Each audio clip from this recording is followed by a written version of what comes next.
And I am recording. I should turn up my volume a little bit.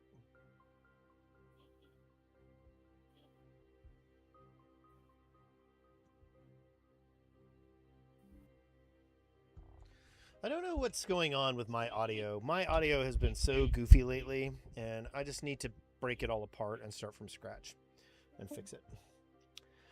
Okay. When we last left our heroes, you guys had been recruited by the writer of your opera, the opera of your lives, to talk to potential investors. And you were given a list of 8 investors to go talk to, and you knew that each one would have particular wants or needs or something, and so you went and spoke with them. First, you went to the green. I think it's called the Green Zone. I think the Greens. I think it is. And started with the super rich people.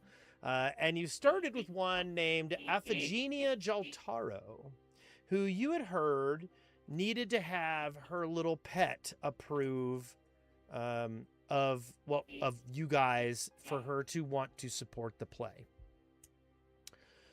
You went in and you found out that her little princess sweetie was something called a skull peeler.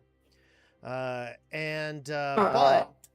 luckily you were able to butter up the little pet, and you earned Aphigenia's sponsorship. She also gave you an elaborate tea service as well as an accompaniment cloak.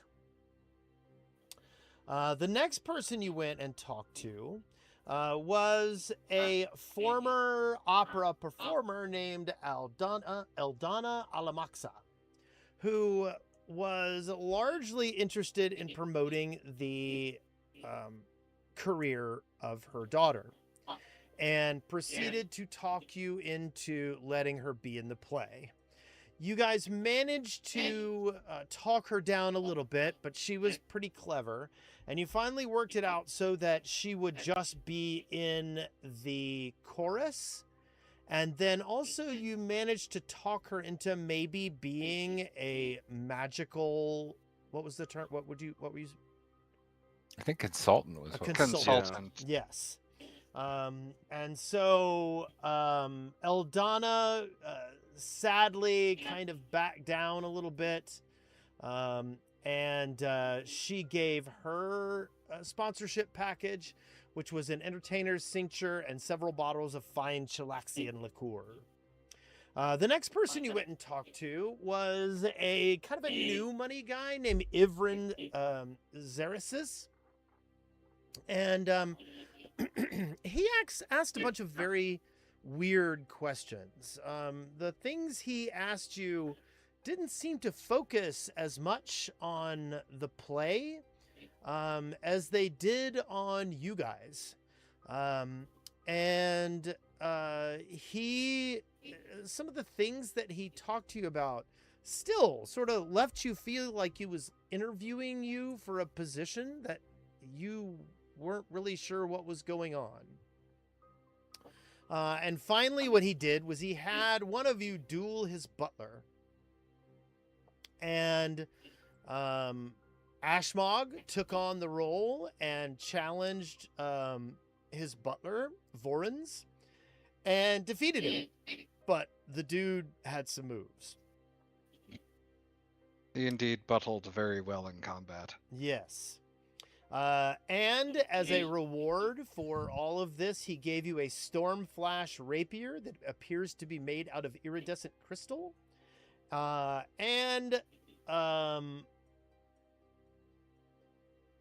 that was it. That was the only thing he gave you. And then lastly, you met up with oh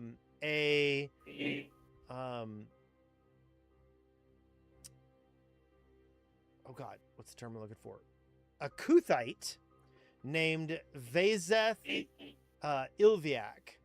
And he met you at the Long Roads Coffee House. And the things he talked to you about were kind of about like he wanted you to promote the idea of people being redeemed that were not normally approved of, because his worship of Zon Kuthan is frowned upon. But you kind of got the idea that something about his worship is different than most people. And he agreed to support you, but he did say he wanted to come to the rehearsals and give you guys some recommendations. So at this point in time, I'm going to take you back to the map of Kintargo.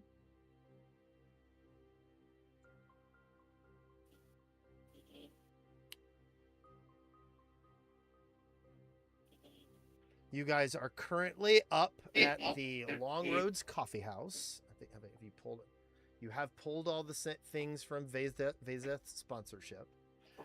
You still have 4 more. Oh wait, let me choose some different music. Hold on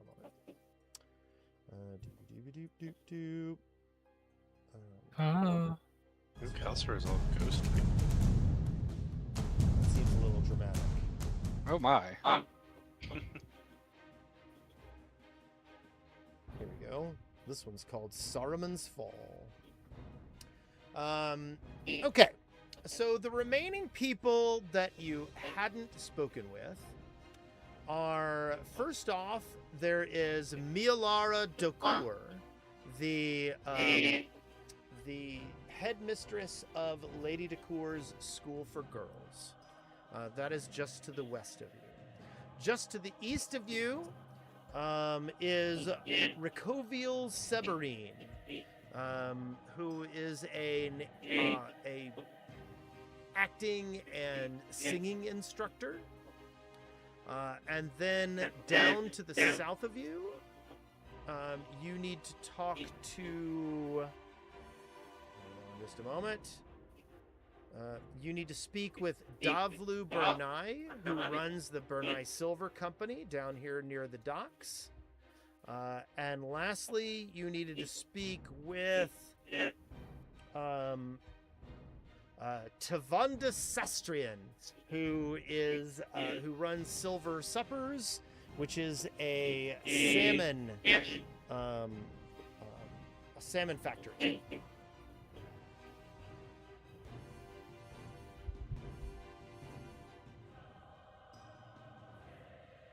You guys are quiet. Old salmon factory where they make the salmon. Yes, because Kintargo is actually well known for its salmon. There is a special kind of salmon called silver salmon who live in this area, and this is a big export of the area. Is the company byline "Don't ask how the salmon is made"? No. Oh, well, At least, I mean, you can go ask him. Maybe when we're there, we should ask. Yeah, perhaps. Or we could ask to see how it's made. And get hungry. I could always go for some salmon. Yeah. Well, you said Where's we're that next? like Salmon next to factory? the school? Yes. Lady Dokur's School for Girls is over here to the west, right here. It is this big, large building right on the edge of the park. It is known primarily as a school for halfling girls, because especially during somebody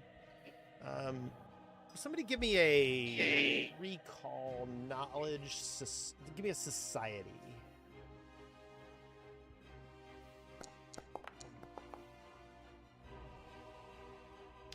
That will not do it.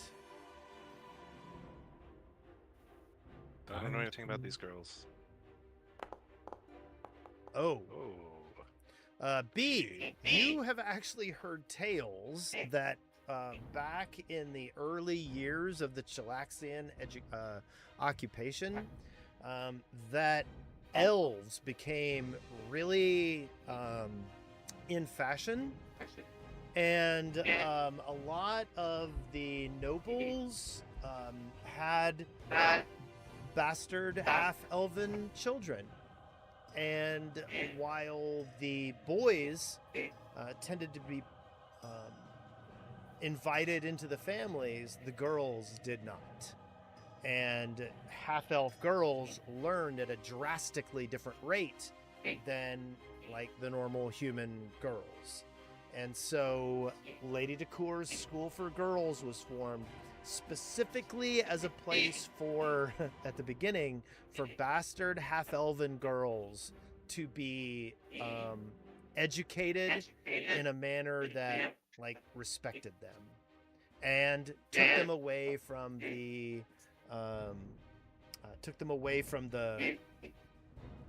noble families that weren't necessarily all that excited about having them around. What the fuck? That's less of in vogue and more of a eugenics program. Well, I mean, the elves were, you know, it was, you know, kind of like, you know, Orientalism, you know, like people getting, you know, elves were fetishized for a long time. And that caused some problems. I can't imagine why.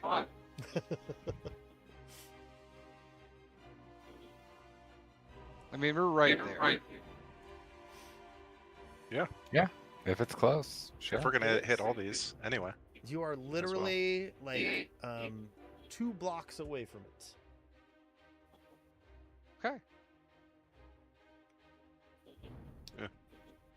Okay, so let me walk you over there.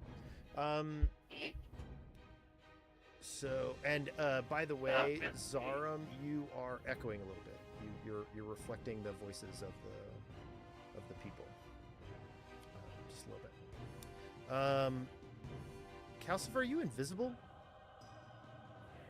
He's not in the call right now. Weird. You know, if you look at him, he's like green and glowy. Yeah. That's weird. He does have the invisible condition right now. Let me see. He does have the invisible condition. Let's get rid of that. He does not need to be invisible walking around town. Okay, so you guys approach the academy, and it's not far from the heart of Cantargo, and it is extremely active. One of the most interesting things is that when you approach the door, there are a line of 8 doors right here at the opening of the school, and they're all labeled. And one of the doors is guests, or visitors, pardon me.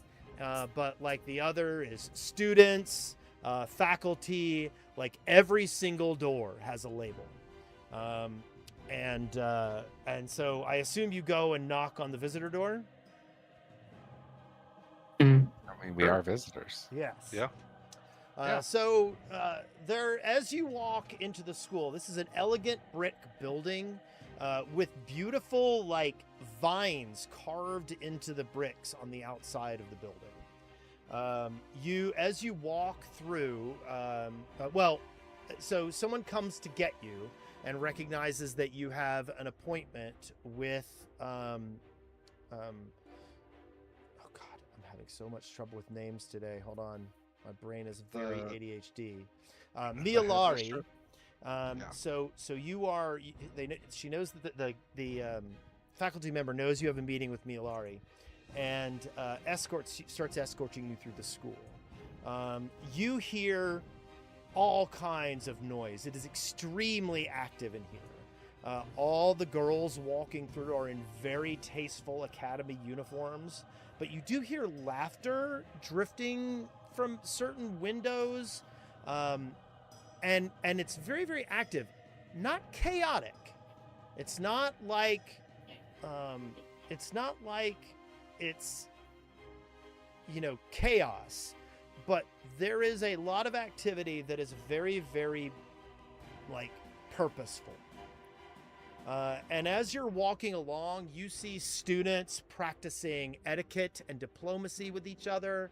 You see, you walk by a room that has students doing classical statue work, like chiseling statues. and you walk by one area where there's a debate class going on with some very, very like active debate going on. It's not like, even though the uniforms are very tasteful and precise, it doesn't feel very military. It's not going that direction. It's it's a little bit different. And as you're walking through an archway, you see one inscription on it that says, "Knowledge grants freedom, wisdom preserves it." Does anybody want to give me a perception check of some kind? Can give you a perception check of some kind.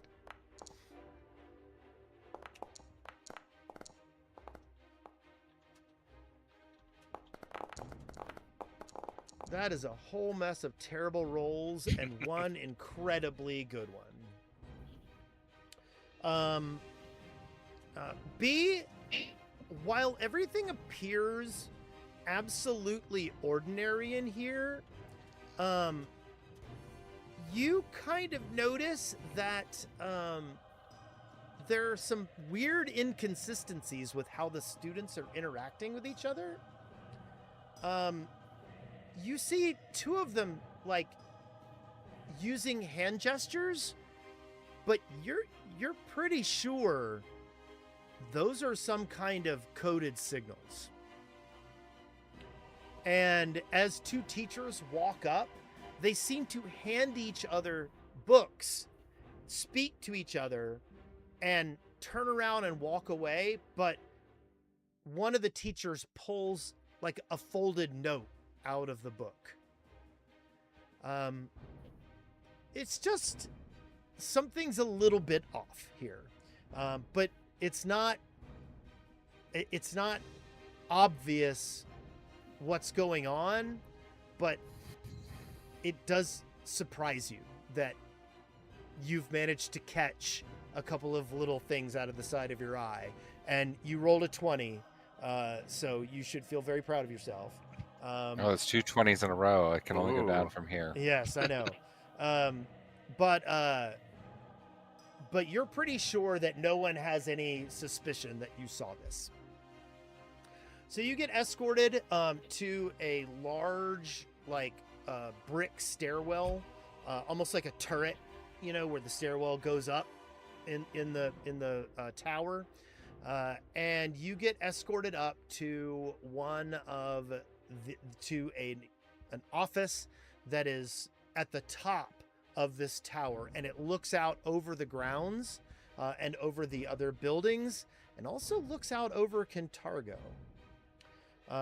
And you are escorted inside, and now you meet, hold on just one moment.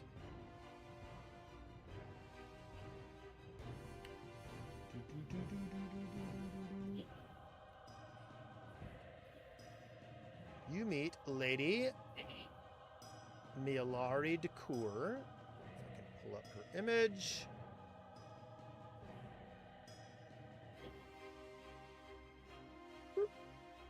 She is a stunning half-elven woman. She is very precise. And when you walk in, she smiles very warmly at you, actually, and says, "Greetings. I heard about your opera, so I was delighted when you reached out. I understand you've convinced Oriel to come back to the stage. That's quite an achievement. So please, come in. I want to have you tell me about your show." Well, thank you for hosting. She says, "It's my pleasure." She goes, "My office is one of my favorite places to greet people."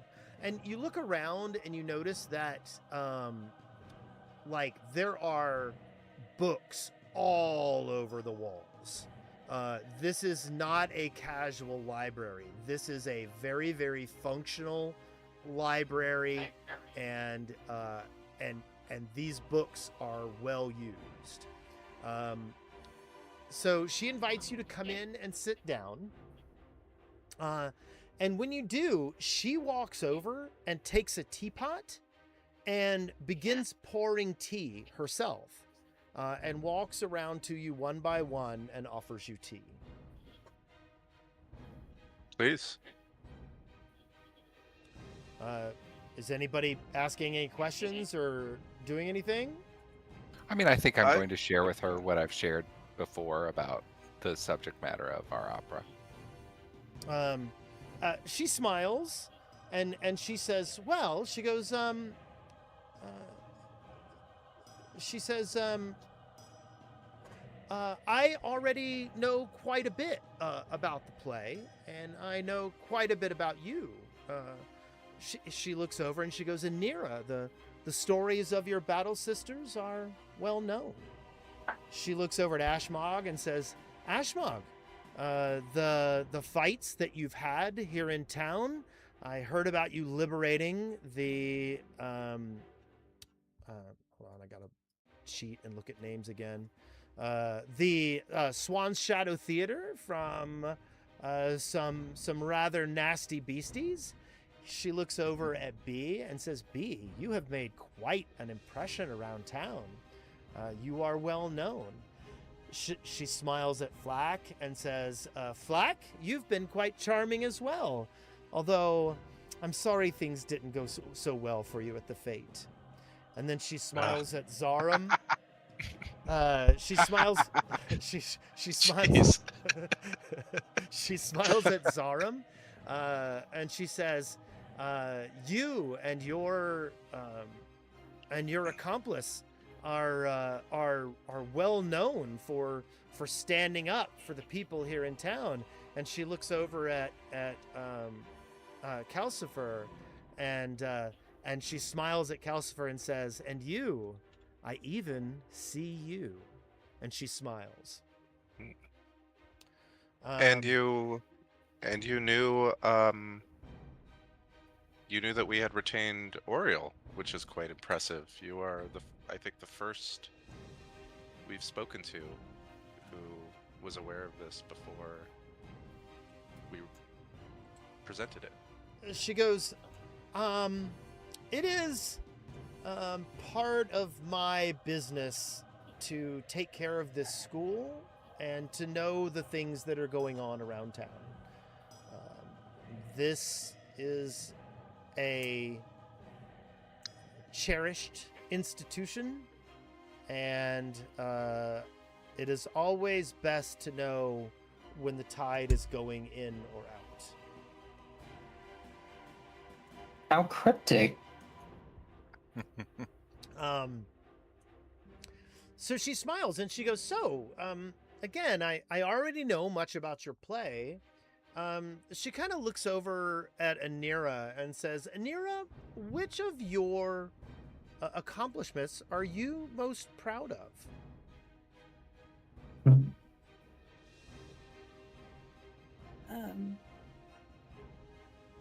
I mean, defeating Belcora obviously is the most satisfying of all of my encounters to date. But everything I do for the glory of Gorum. She smiles and she says, it's a delight to see disciples of Gorum who function well in civilized societies. She goes, many of the worshippers up in the land of the Lenorm Kings can often be almost barbaric in their worship, but I do not think that worship of Gorum and standing with civilized people are mutually exclusive. Well, we can agree on that. She smiles. Everybody give me a perception check.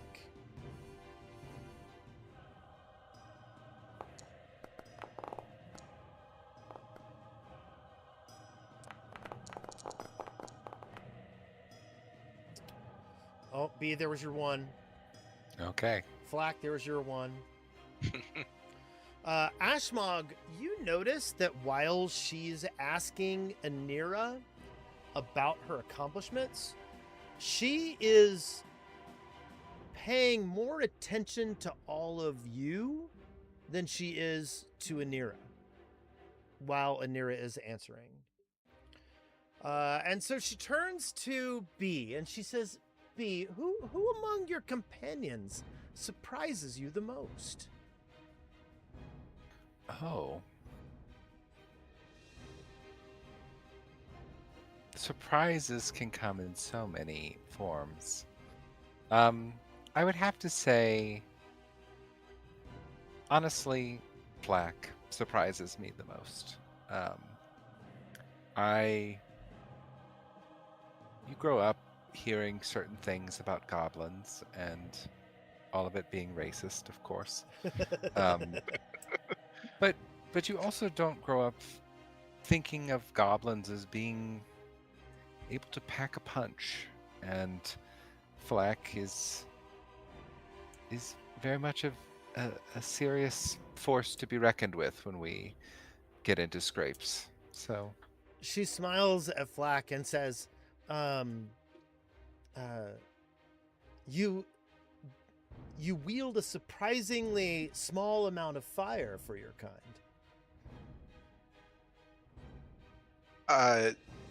Yes, I dabbled in my youth, but my captain quickly beat that out of me, since fire and seafaring don't tend to mix very well. She goes, that is an excellent point. She goes, so, Flack, how do you decide who to trust?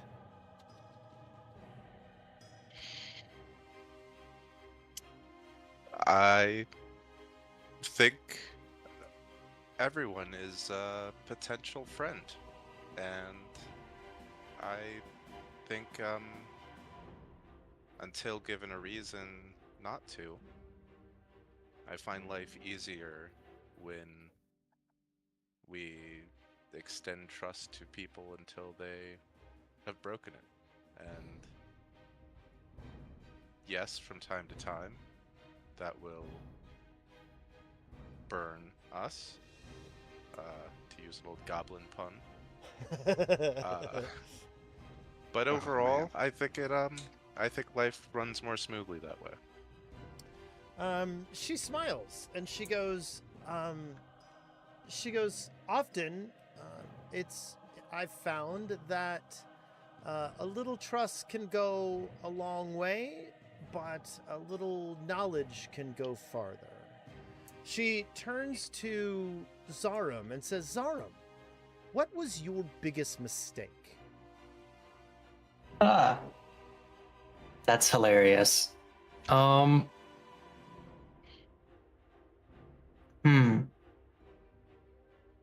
Actually, I think my biggest mistake was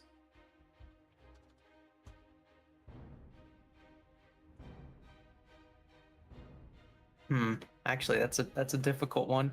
I think it would probably have to be just the mistakes I made in my youth, as in not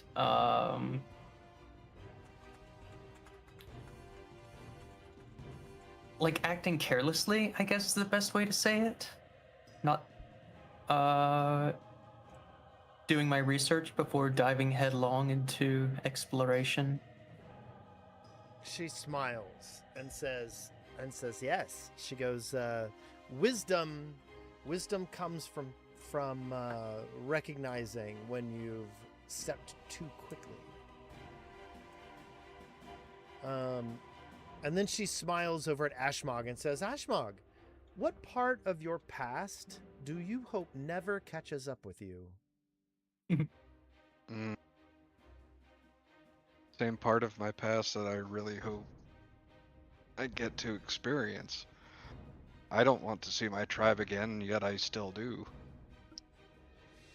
She kind of winces. She goes, I think. She goes, and she mentions like an area. You're from what is it?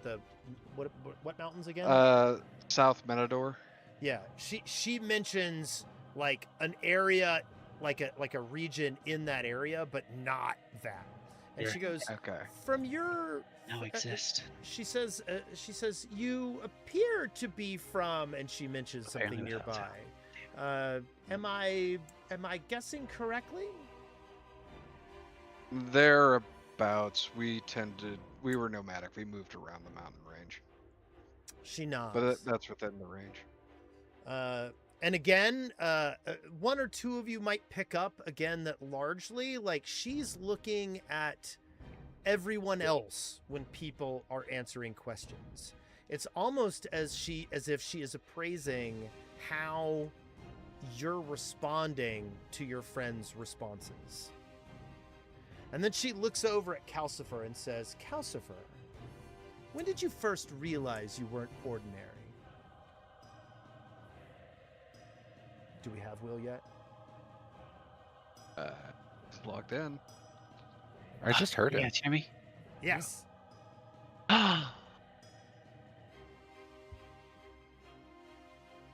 Did you hear my question? No, I did not hear your question. Okay. Question. So, Oh my god. Lady Decour looks at you and says, so, Calcifer, when did you first realize you weren't ordinary?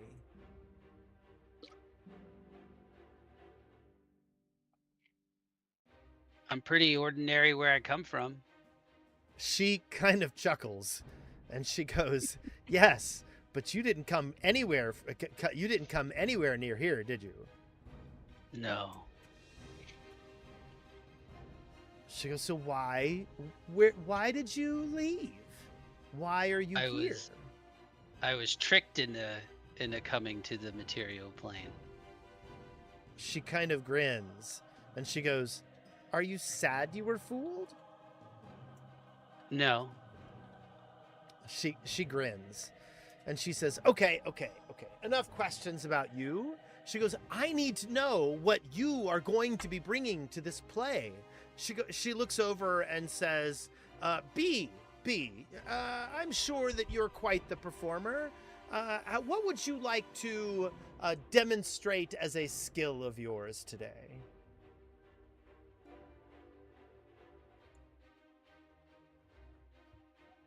I think Tony stepped away. Oh, okay. Oh. Then Well, I got shadow magic. Is that what you're going to show her? Yeah, can I do a shadow dance? Yes, you can.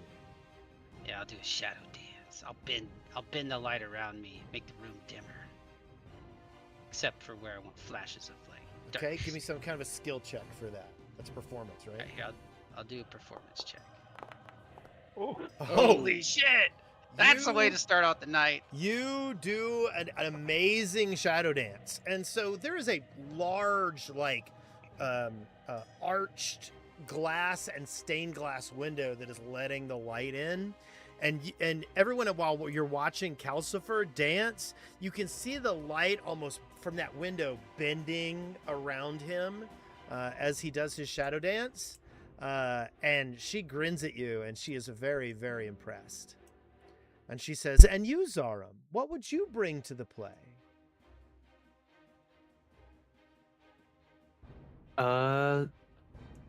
Nature and wisdom. She smiles. She goes, show me. Well, I think what would be most interesting is authenticity, to be more frank with you. So I can do a little, as we're telling of the happenings, I can do both magic and rituals, some of which were actually performed at the time to kind of show what it would be to be there. She smiles. She goes, and show me a spell you might cast. Okay. If you could go ahead and do that for me, I would be appreciated. Okay. You want me to cast a spell on your behalf? Yes. I'm unable currently to pull up That the is thing. Not a problem at all. Let's see. What do we have here? I doubt you want to cast a fireball in her office.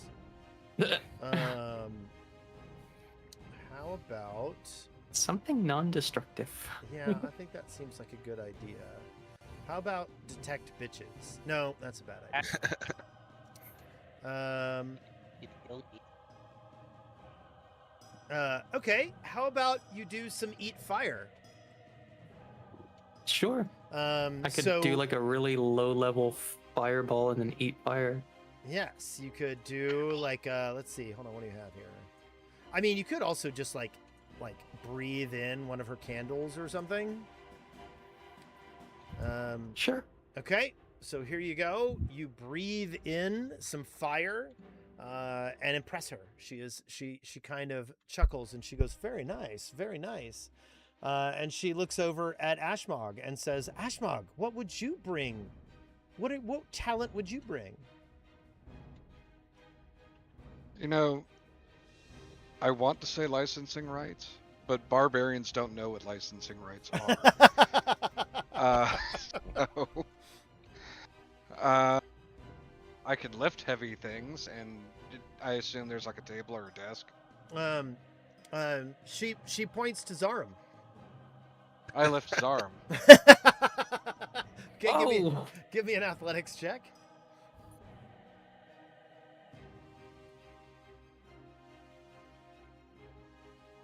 So clearly what he's trying to say is he's here to bring the more physical aspect of Yes. I can hoist things.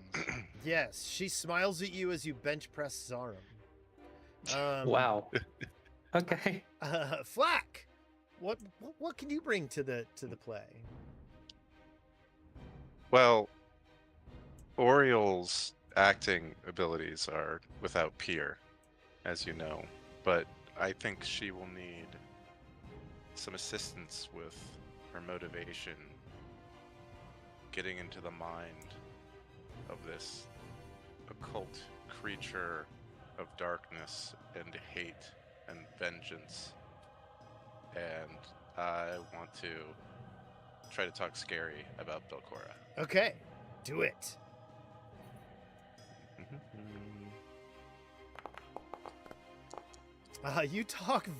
You make a very menacing story about Belcora, and she grins at you the entire time. And she says, "Anira, and what will you bring?" Well, I will bring the wrath of my god. And I cast this because it doesn't it doesn't do any damage. It only does damage to foes, so Okay. it won't hurt anybody, but it'll just look really impressive. Okay, yeah. Okay, yeah. You managed to channel your divinity down into the middle of the room with a 4th level spell, and light pulses out, and you notice that she took. Everybody give me a perception check for that. That's a good one. Also, Are you everybody gonna gave say a she hero took point. damage? Let's not That's forget that. hilarious.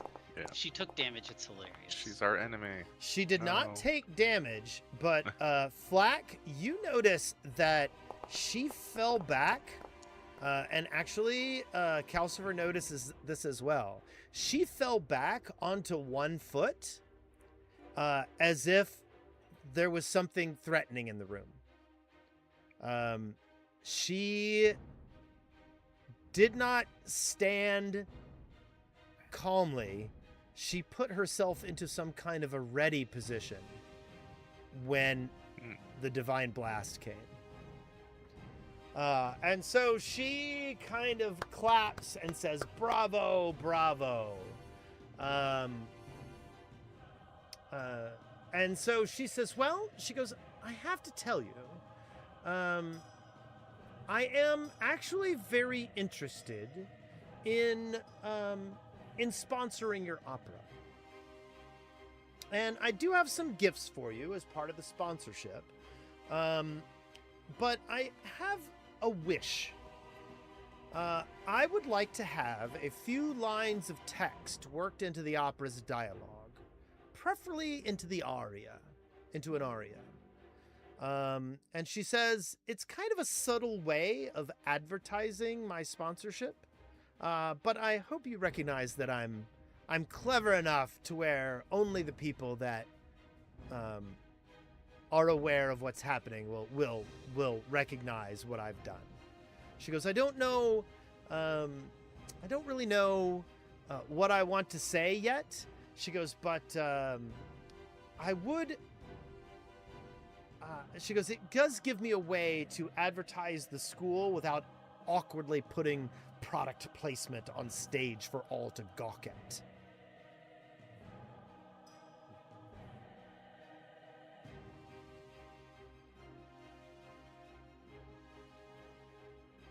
Well, I think it's difficult to commit without knowing the final lines at this point, but I think we're happy to have good faith discussions on that and work in something agreeable to both parties. She smiles and she goes again. She goes, this is something we can work together on. She goes, and I will come to one of the practices and we'll work something out with the line. She goes, but I think that this will be a way for me to share my sponsorship without being gaudy.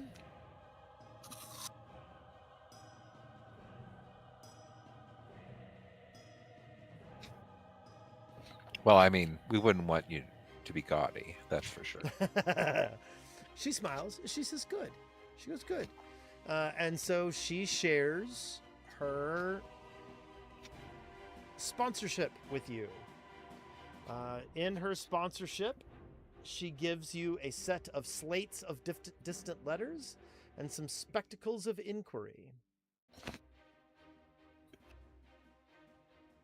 And you have secured another production point for the show.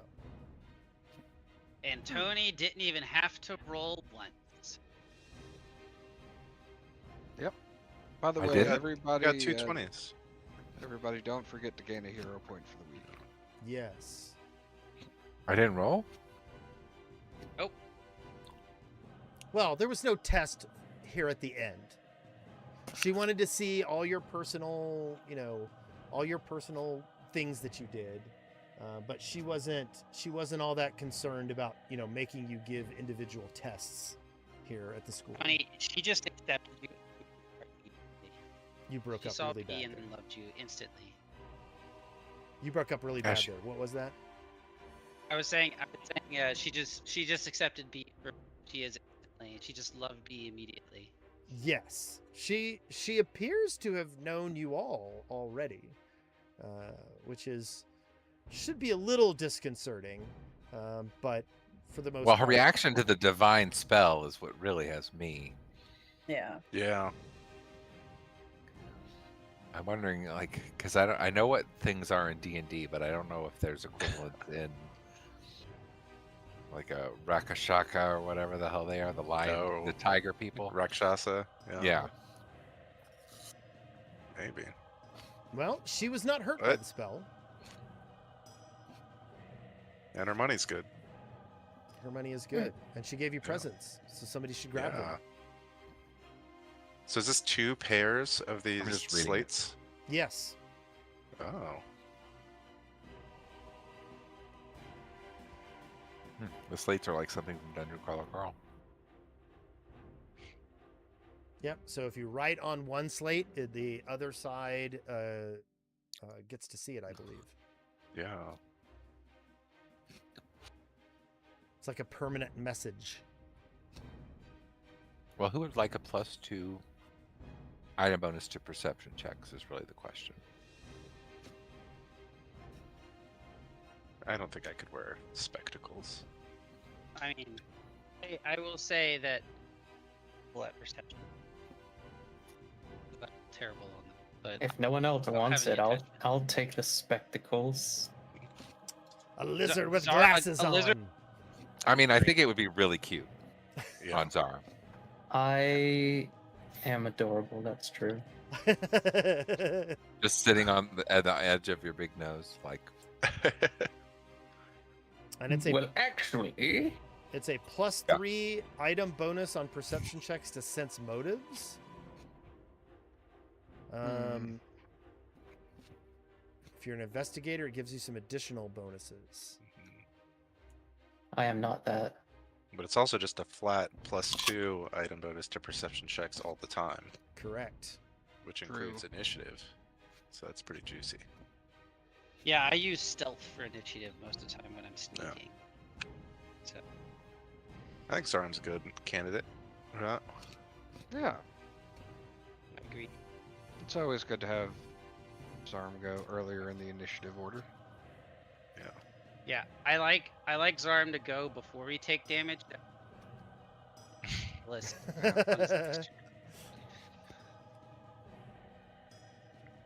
That way he can get 1 damage spell off before he spends the rest of the fight healing. Yeah. Yep. Yeah, we haven't seen a fireball in a little while. I wonder why. I don't think I've seen a fire. Oh, so I guess Wes, if you could drag the Oh yeah, yeah, yeah. spectacles onto Zara. Okay, I'm And, dragging the spectacles onto Zarum. There we go. Who wants the slates? Do you want those, B? You're our good wordy person. Yeah, that's how I mean, would describe me. How do the slates work? Are they like copying from one person to another? Yeah. So you send a message, yeah. So, Yeah. so one person needs one and one needs the other. That's You can pretty write up cool. to It's 25 basically word message on it. magic So you- telephone or magic Yeah. text. Yeah. Like give one to Falenta.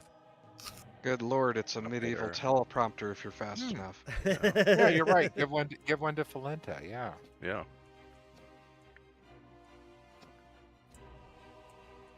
Okay. Goodbye, Mialari's sponsorship. She Mialari. smiles, offers you some more tea, and then begs your pardon that she needs to get back to work. And you guys get escorted out of Lady Decour's school for girls. I wonder what's going on at this place. Yeah. Which They one? try to recruit Over Ash. here at the Severini estate? No, the place They we were did just not. at. Yeah. Oh, You think they're nothing's going on. you think there. they're being trained to be With, like, assassins? Yeah, the master spy running this, girls' school. Yeah, the person that knows everything and yet is a humble headmistress. Right. Sure, buddy. Sure. I mean, it's giving Black Widow Red Room vibes. Yeah. That could be the case. That could be the case. It does creep me out that she knows the region of mountains where I'm from. That's not common knowledge. Well, you think she may have guessed it from your appearances. Either way, that's still That's problematic. that's problematic. It bothers me, Wes. It bothers me. Look. I don't know why it would bother you that this woman knows so much about you. I don't understand. Well, what can I say? Yeah. In my fantasy world, I want a right to privacy like the real world. Yeah. Oh wow, you managed to guess where I'm from. Would you like a consolation prize of this totally unpoisoned tea? Where did we get these Bismaran coins of minor boon? I don't know. Will you link it? I have well. those- hold Smart on. coins. Ooh. I have 3 To of them. generate something fortuitous and troublesome.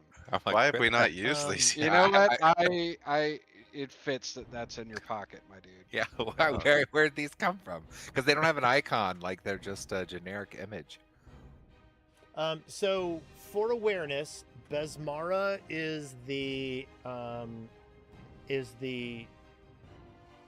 pirate goddess. I think you may have gotten them when you were looking through You got them for something associated with your trip down to Blood Cove. Okay. Okay. Okay, that's Yeah. vaguely familiar. Yes, I grabbed why do this I at have Blood them? Cove, so probably there. I don't know. You might have bought them. There was like that weird shop where we bought. They don't have a price on them though. Oh, you know what? I think we did get them at a shop. Yeah, Yeah. that sounds like because I had some like random tables. Yeah. And I said that yes, there were those some too. coins that were blessed by the pirate goddess, and you purchased them. Got it. Well, just so you know, when we're in a pickle, I'll pull one out and we'll see what happens. All right. Well, what out? Your pickle? Yeah.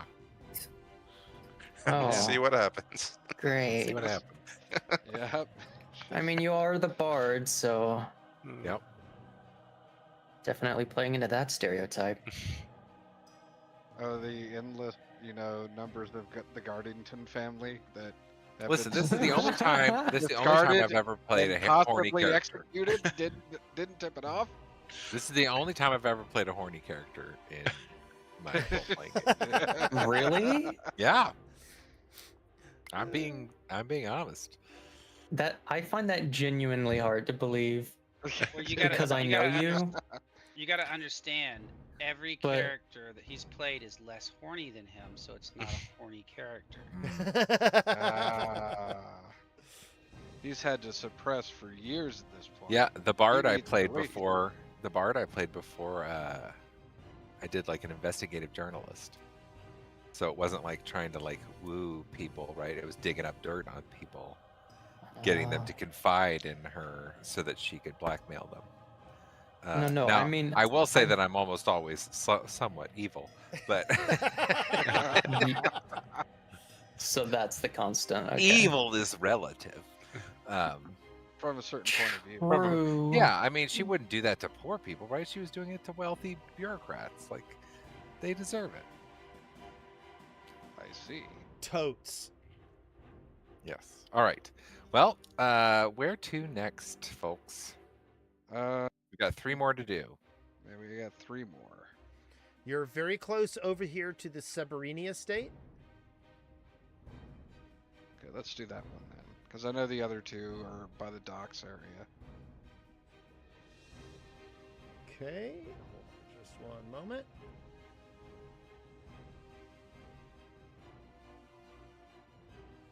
Updating my notes on the school. Likely secret spy organization. Um,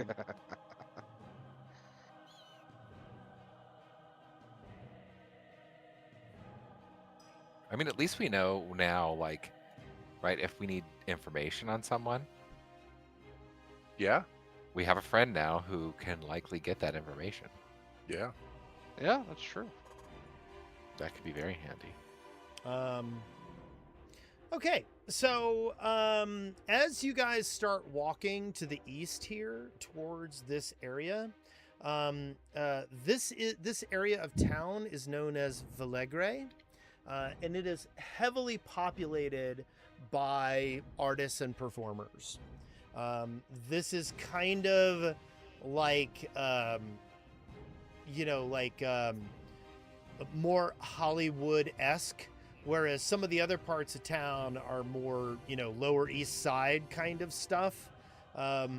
This is where, a lot of the people go to like hobnob with other, people who are, actors and singers and things like that. This area over here is kind of a artistic cultural district.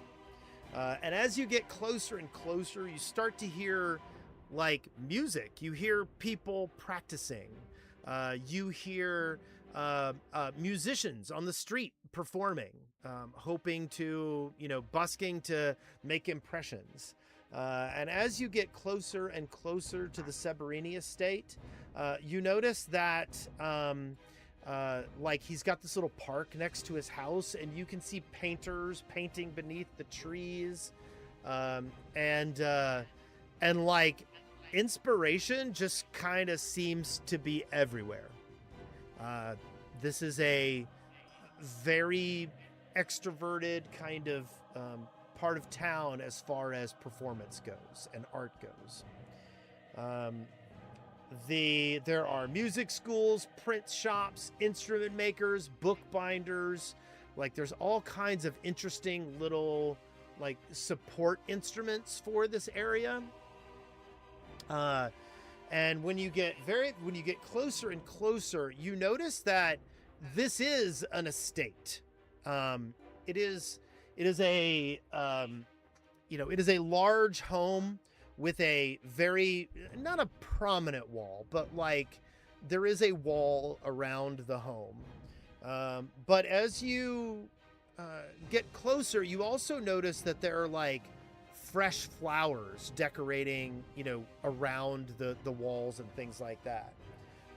And there by the gate, it says Severini Academy of Vocal Excellence. And inside, you hear people singing way more than even the ones that you heard as you were approaching.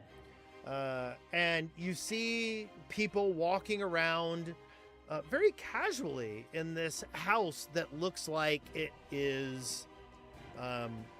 it looks like it should belong over in the Greens. Fancy digs. I will drag you over here. Here we go.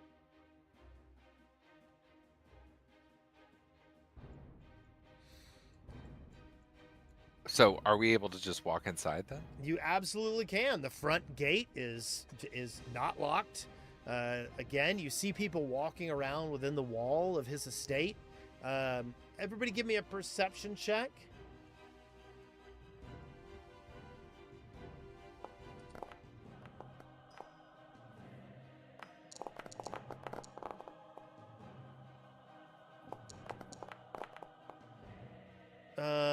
Calcifer, you overhear a conversation as you're walking by. One student that starts sighing dramatically. He said I was only adequate today. And then she kind of smiles and says, which is the nicest thing he said to me all month. And then another person talking to her says, he only made me sing the aria 12 times. And yet, though they've been insulted, they don't seem angry about it. So as you approach the front door, you notice people, different students walking in and out. And you just kind of join the people going in the house. There is the house is... the foyer kind of looks almost like a museum in that there are portraits around the walls. There are the portraits are all of the same person. And I will show you his picture. And this is Ricovio Severini. And you notice that in the different portraits of him, he is in drastically different costumes, in drastically different roles, and with drastically different hairstyles every time. You also notice that there are newspapers framed around the room, and among them, you do see one review where part of the review remains, but then another part of it is scribbled out with red ink.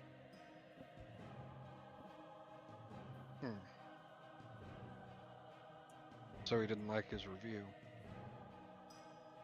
Well, he didn't like part of the review. Right. But also, he seems to be very enamored of himself. Well, I mean, look how handsome he is. Yeah. On a completely unrelated note, has anybody seen that movie Whiplash? Yes. Okay. Well, but these people don't seem to be physically abused. I've never seen Whiplash. I assume he was physically abused by J.K. Simmons. Yeah. I've seen the scene where he throws like a chair at him. Yeah. I mean, there's nothing wrong with wanting perfection. But yeah, if it becomes like those children didn't seem, or are they children? Or are they like teens? Or are they like young adults? These are They're older. These are like college age kids. Got it. Oh wow, I spelled his name completely differently in my notes. Me too. My God. How did you spell it? RICO, which is correct. Yeah, But then I did VAIN. Rickovia. Yeah, and then I did SEVERINE. Oh, that's close. Severini. Yeah, but it's CEB. I never would have gotten there.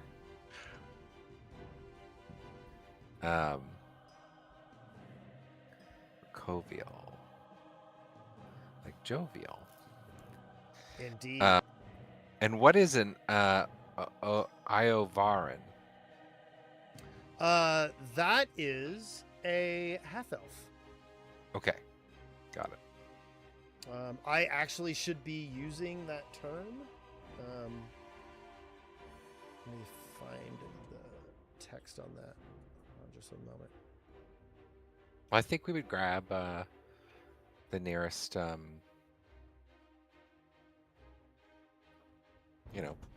student who doesn't seem preoccupied and ask them where we can find him. Yes, an elven child with people of other ancestries is called an Iovarin. An elven word that refers to a poem about leaves that fall too quickly to the ground.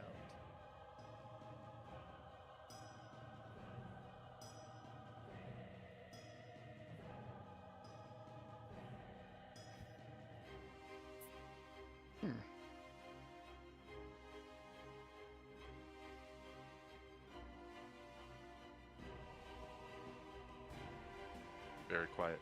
I know. Everybody got is. real quiet all of a sudden. Well, I said I grab a nearby student and I ask where we can find Severine. Severini. She goes, Master Rickovio? Oh, you can find him over in the sitting room. And she points over to one wing of the house. All right. We head there. Okay. Yeah. As you get closer and closer, you hear there is a lot of singing coming from this area. And shortly before you open the door to the sitting room, you hear some very stern voice addressing the person who was just singing. And the words are not kind, but also don't seem to be like spiteful or hateful. But it is a strong criticism of the performance. And then you hear the voice say, you need to go work on this some more. Come back to me when you're ready to try again. And the student opens the door and almost bumps into you as as they leave. And then when you start to step into the door, you see Rickovial kind of reclining on a divan, and then he kind of looks at you as you walk in.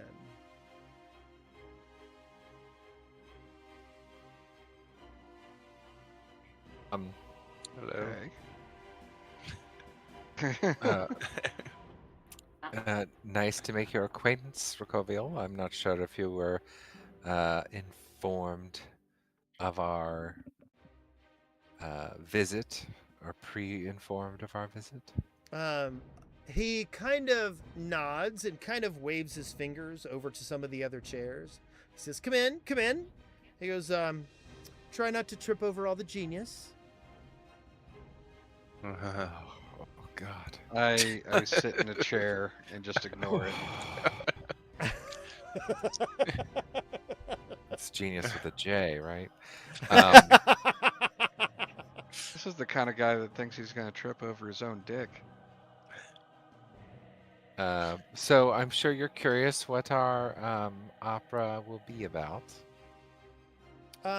He smiles. He goes, oh yes, oh yes, oh yes, the opera. He goes, Flenta has done a lot of good work in the past. I'm kind of excited to see what she brings up. Well, I'm sure you've heard that Oriole has come out of retirement to play the villain of our play. Everyone, give me a perception check. What? I shouldn't have brought her up because he's a piece of shit. I mean, he probably is going to get jelly. Yeah. I see that happen. Ashmog, Calcifer, and Flack, you see him stiffen up as Oriole's name is mentioned. He's It's, Hey, yo. it's not dramatic. Why are you stiffening?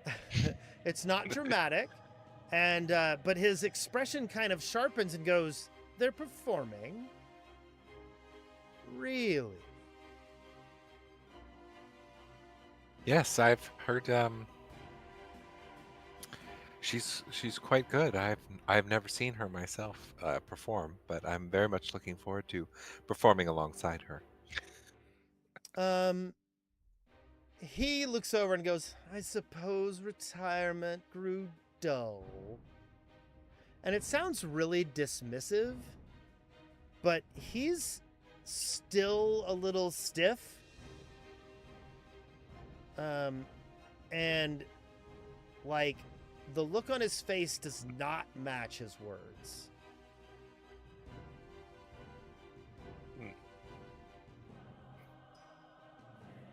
You would have looked elsewhere for casting? He goes, "Oh, I suppose, I suppose she's done her roles here in town. She's been a star." He goes, Did she ever study here at this illustrious school? He kind of bristles a little bit. He goes, No. She's much older than that. He says, the students here are learning what she learned quite a bit ago. He goes, have you heard her sing? Did we hear her sing? No, I don't think we have heard her sing yet.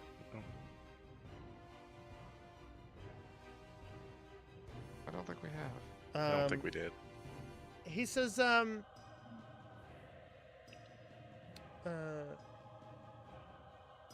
also, if anybody wants to give me a society or a theater lore check, they can do that. Oh, I've got B selected. Sorry about that. Are the checks the same for both? Sorry, that No. should have been secret. Like the DCs are different for both? It's all right. Flack, you actually are aware, now that you think about it, that Ricoville has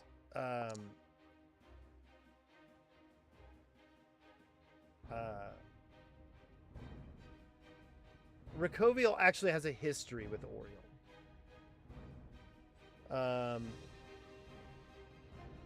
And so when Ricoville says, when Ricoville says, I suppose retirement grew dull, you kind of recognize that that there might be some kind of a rivalry here, or something like that.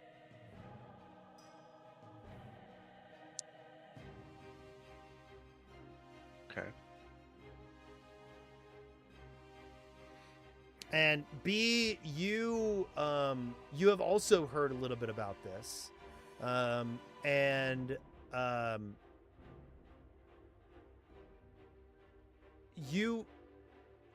you have reason to believe, like, that his interest in Oriel is part of a larger history. He's very dismissive of her, but he's not, but it's antithetical to what you know about his history with her.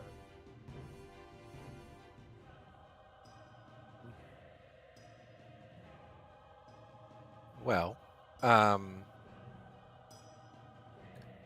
she's the only one we have cast so far for our production.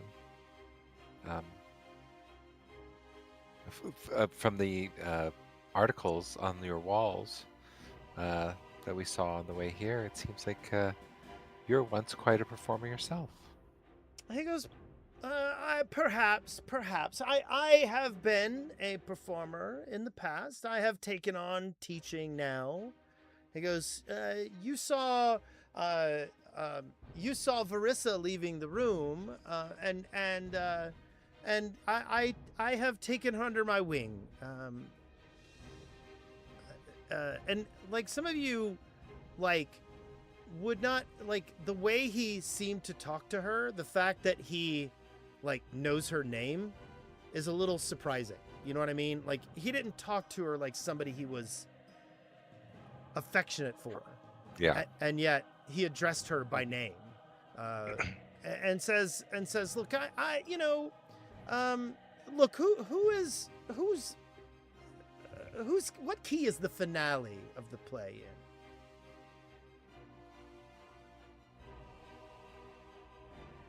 The right one.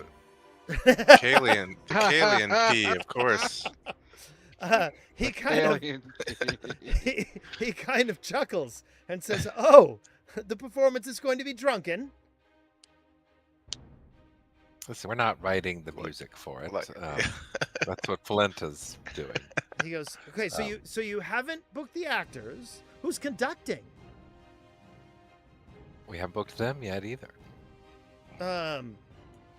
Well, who's handling the costumes? We haven't. What? You just give him No. something. Just give him something. Lie to him. I don't care. We're gonna say. Let me look for my notes here. We're gonna say. You are so loose on morality and the truth when it comes to getting laid, and now you're locking up on us? What was the name of the guy who was part of the Chilaxian resistance and now operates that garment place?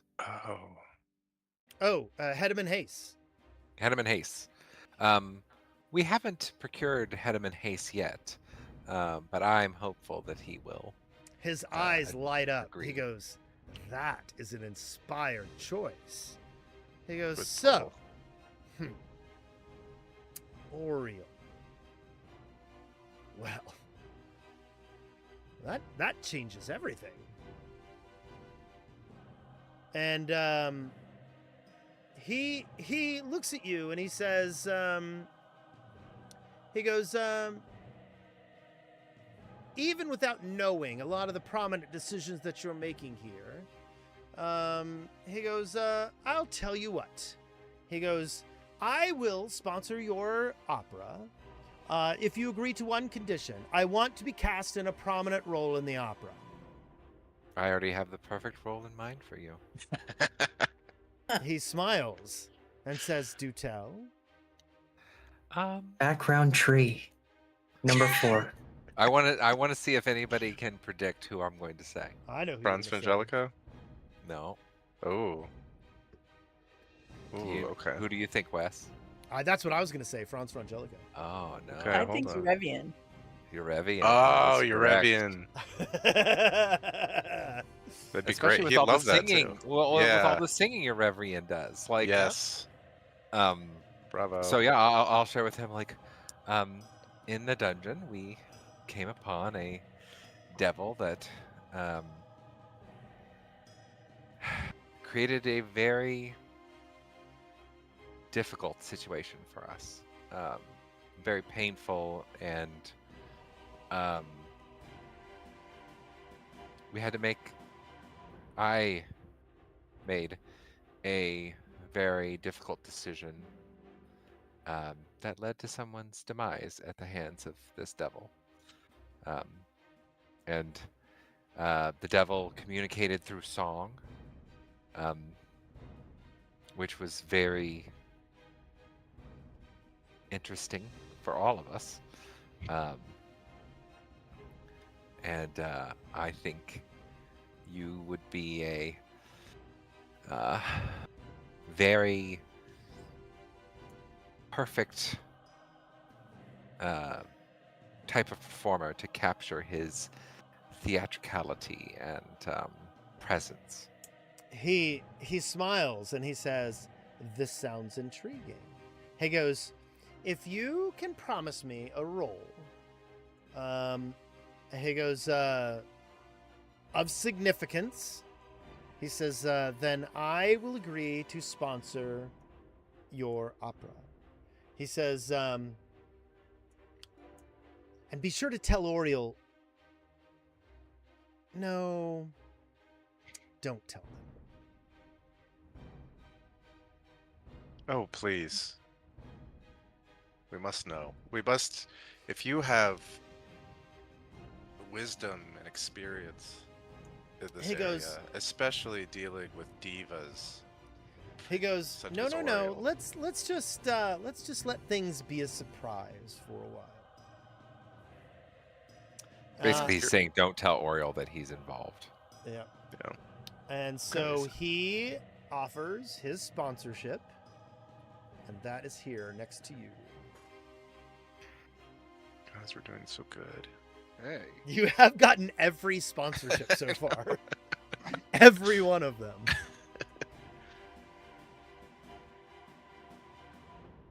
And you're All of even them under is level for you. this. So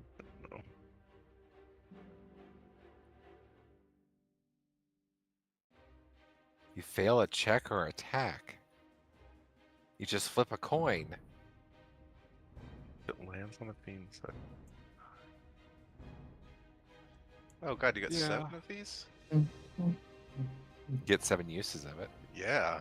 Well, 7. 7 successful Failures. uses. 7. Oh yes, 7 failures. Yeah. So as long as you succeed, then you're fine.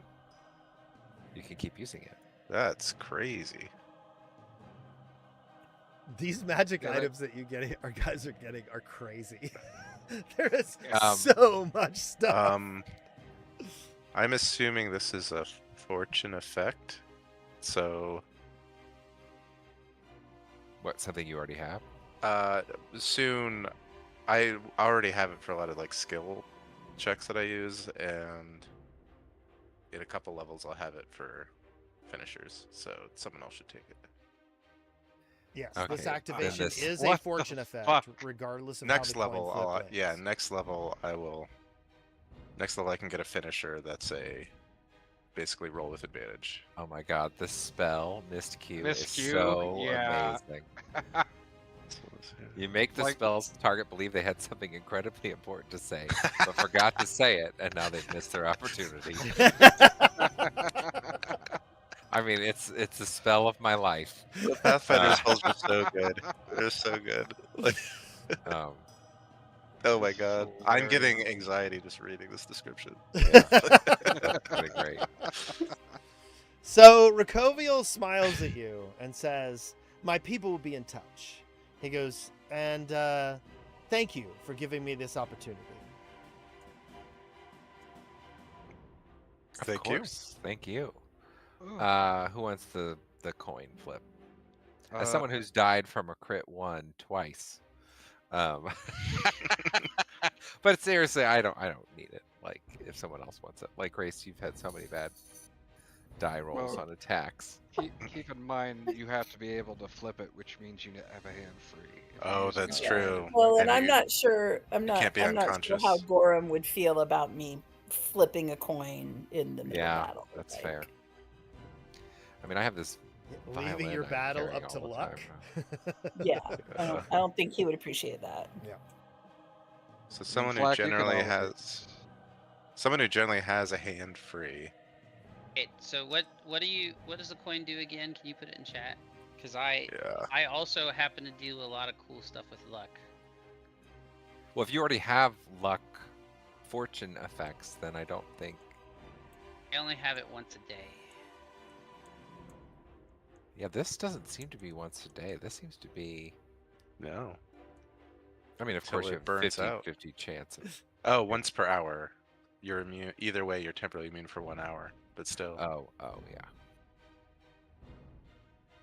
Oh, you only get to use it 7 times. No, you get to use it if it fails 7 times. Yeah. Okay. which on average is somewhere around 14 to 15 times. Yes. You know what? I think V should have it. All right. I mean, rolled you a lot could of use really- it in like so. I've, You'd be really good I've to use it rolled- in social situations, B, that are important Yeah, too. I've that's I've Check. had a lot of really bad rolls, but I feel like B has had more. I mean, I've died from 2 crit once, twice. Well, you won't be able to use it if you're. Yeah, I know, unconscious, but I'm right? just saying I have bad luck. Okay. Okay. It is a reaction though, so you can Yeah. use it Yes. in reaction to something else. Yes. Just not a death saving throw. Yes. I have too many reactions as it is. Yes. for only Not having says, one "Oh per look, round." Grace decides to join the party." I don't have What? very many. Listen, Grace is always part of the party. I don't have very many reactions. So Okay. That's cruel. Okay, okay. so you've got 2 more places to go. Why don't we take a little break? I want to get a glass of wine. okay, for Alright. folks who have equipment that give them abilities and stuff, how do you remember those things? Like, how do you keep track of them?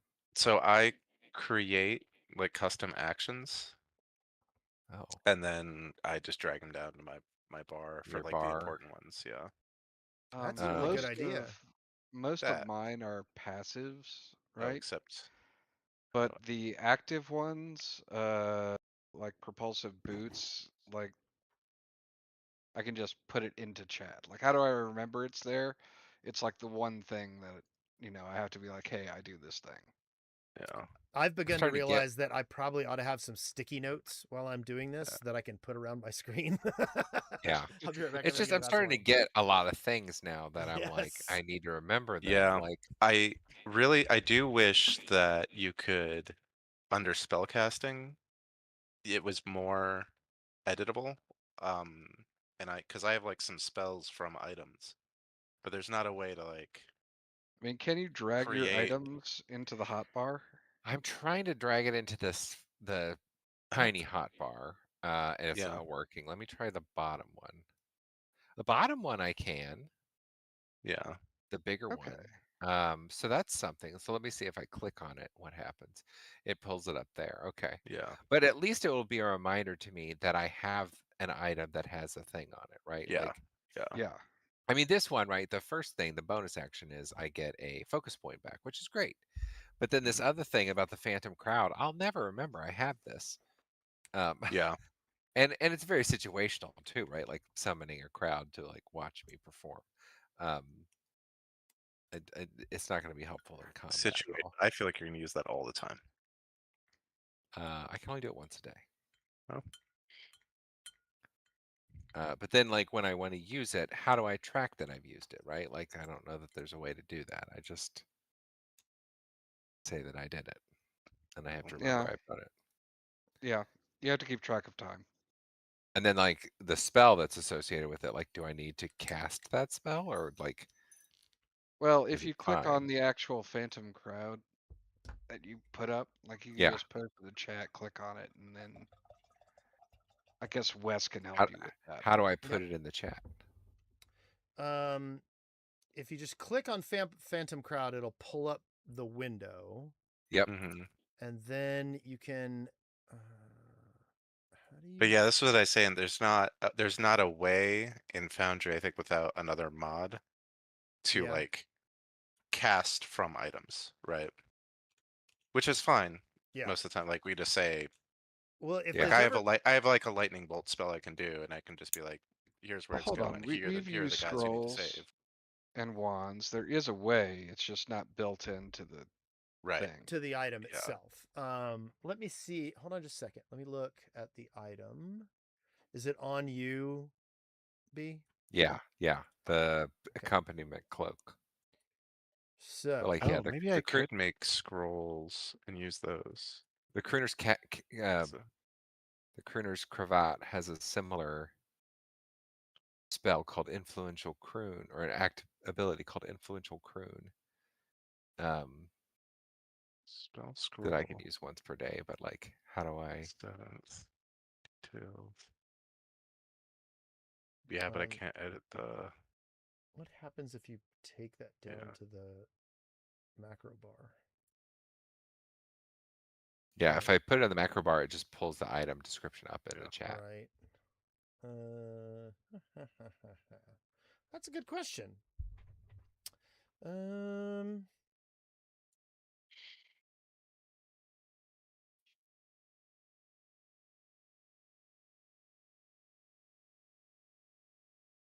For now, I think I'll drag the items down there just as a reminder that I have items that have situational abilities on them. Yeah.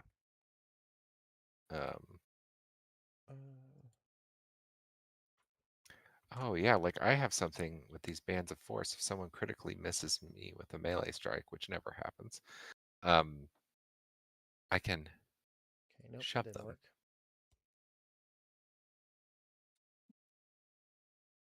Hey,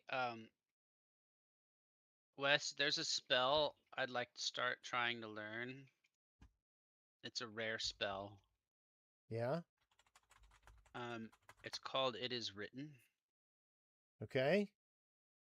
You know, considering, you know, the exposure from, you know, all the temporal stuff and time sense and you know, the weird shit that I already have. I don't think it's kind of crazy, but I do think that because it's rare, I should be doing some skill checks on downtimes and stuff. And so I wanted to talk to you about it and see what you think. Yep, we can talk about that later. Basically it's like a until the you can only use it like once every hour, and it makes it so you can do a skill check at mythic proficiency.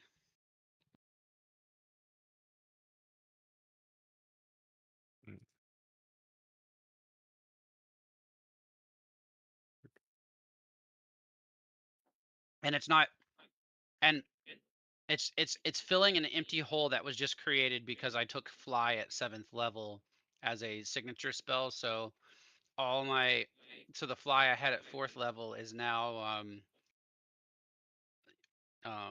it's still at 4th level, but it's already there because of a signature spell. So now I have an open spell slot. Okay. Yeah.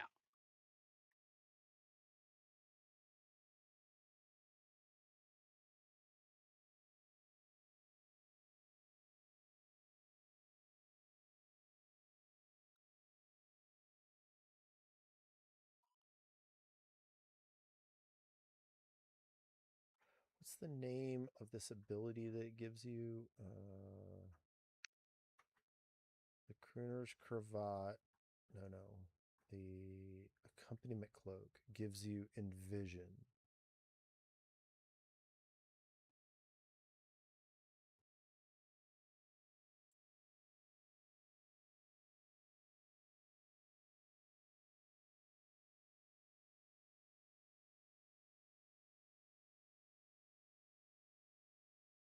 Now you let me try something else.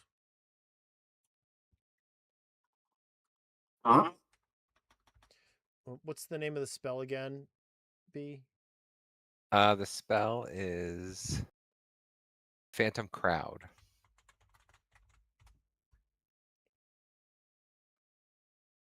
Phantom poop. You go poop and then you wipe and there's nothing there. Yeah. I cast Phantom poop.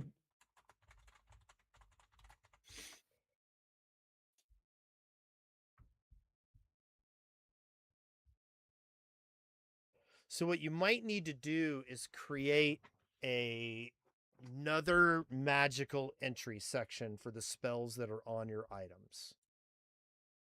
Oh, okay. That's what I was talking about. I don't think you can, unless if you guys figure out how to do that, that'd be great.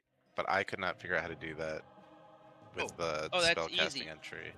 You just add spellcasting entry, and you make sure that it matches whatever type of spell it is, and then you drag it in there. But how do you edit if there's a static DC from the item, which maybe for B yours don't, but if there is, No, I don't some see of them it. do. Yeah. I think Yeah. you have to put it in at the correct level for that, like DC, right? Because like you'll always cast it from the same level. Yeah, but So- your DC increases. Yeah, I Yeah, couldn't like- find a way to edit the DC. Like it always calculates the DC for you. What's an Right. example spell? So here. So this, the lightning bolt thing, 6th rank lightning bolt, but it's always DC 33.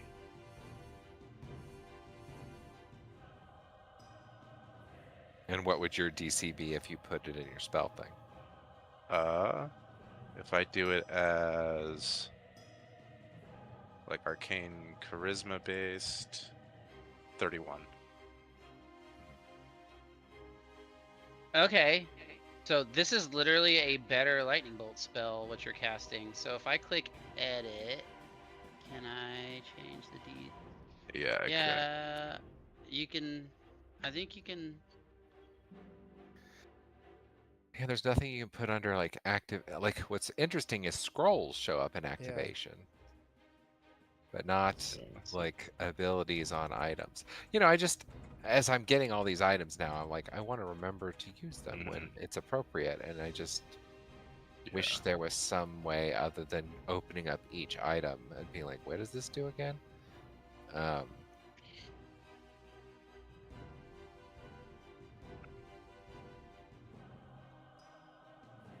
But I'll just add all my items that have some Yeah. kind of ability to my bar. I mean, the Yeah. problem is putting them in the bar. It'll put it in the chat if I click on it. I'll That's have to okay. look into this. This is an interesting thing. I thought that most magic items in the game usually just let you click on them. You know? Hmm. And then like activate it. Yeah. Yeah. Not quite. Yeah.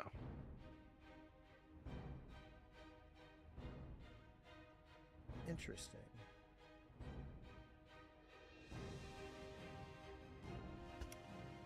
I will have to look that up.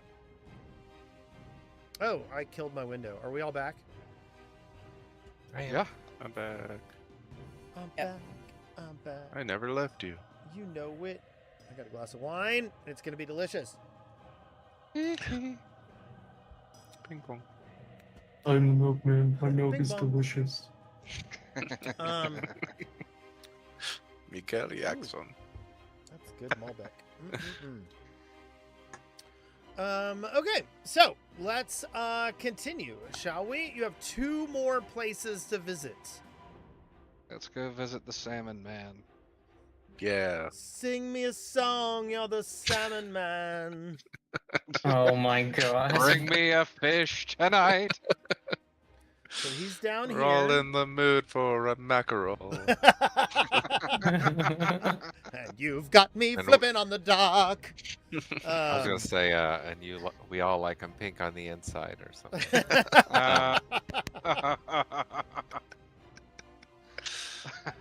Okay, so You Workshop guys, that a little more, and we'll have I will some grab your icons and I will drag you Yankovic down to content. Silver Suppers.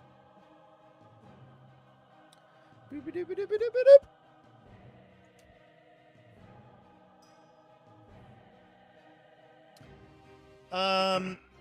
Okay, so as you get closer to the docks, keep in mind this area when it was heavily taxed under Cheliax, the maritime trade here really there was a chokehold on it, especially during the when Barzillai Thrune came down on the city. Captains of ships could not even leave the ships lest they take responsibility for every single action that any of their sailors took while they were off the ship. But now, the docks here are packed full of trade. There is creaking rigging. There is the smell of salt water and smoked fish and cedar fires. And it's this is obviously part of the economic heart of this entire town. And when you start making your way towards Silver Suppers, you notice that it's less of a fish market, and it looks more like a flagship store, right? There is a carved sign depicting an elegant silver salmon leaping from a river, while polished brass lettering proclaims Silver Suppers, Ravenel's finest salmon since independence. Crikey. As you step inside, you see that they have, first off, for such an industrial place, the windows are very clean and you can see right in as you're walking up. And there are baskets of fish displayed around the room with smoked fillets on polished silver platters, elegant gift boxes, and then framed awards for what's being sold. You notice that customers will walk in with an empty basket and leave with beautifully wrapped parcels. And it is incredibly busy out here. You see that samples are being handed out to the people who are shopping here. And there is a giant, enormous painted mural of a salmon swimming upriver beneath a golden sunset.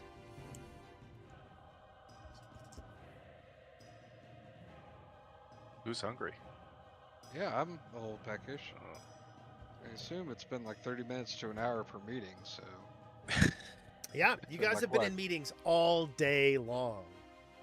And you haven't even gotten lunch. Oh. You had some That's tea. okay. Fish.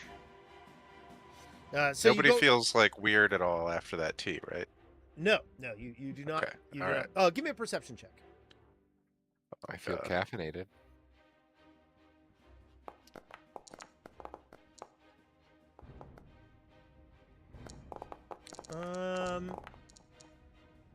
No, nobody feels weird. Grace, you're pretty confident that you're right on your game. Always. Nothing suspicious about that. Don't be suspicious. Don't be suspicious. Don't be suspicious. Okay, so you kind of, as you're walking around eating the salmon, and you start glancing over at this gigantic mural, this passerby kind of chuckles and goes, "He commissioned that one after sponsoring the salmon ballet." And then the person next to him goes, "Better than interpretive dance." And there are cheese, crackers, imported wines, and all the employees here wear a blue apron embroidered with a silver salmon, like silver thread. And it's really warm. It doesn't feel like there's any, like, this isn't busking, right? This is like going to a what's that nice kitchenware place? Williams Sonoma. Sonoma. Yeah, it's like Sonoma. going to Williams Sonoma. Like, it's a bunch of really nice stuff, you know? And you're like, oh, yeah, okay, this is nice. I would like these things, you know?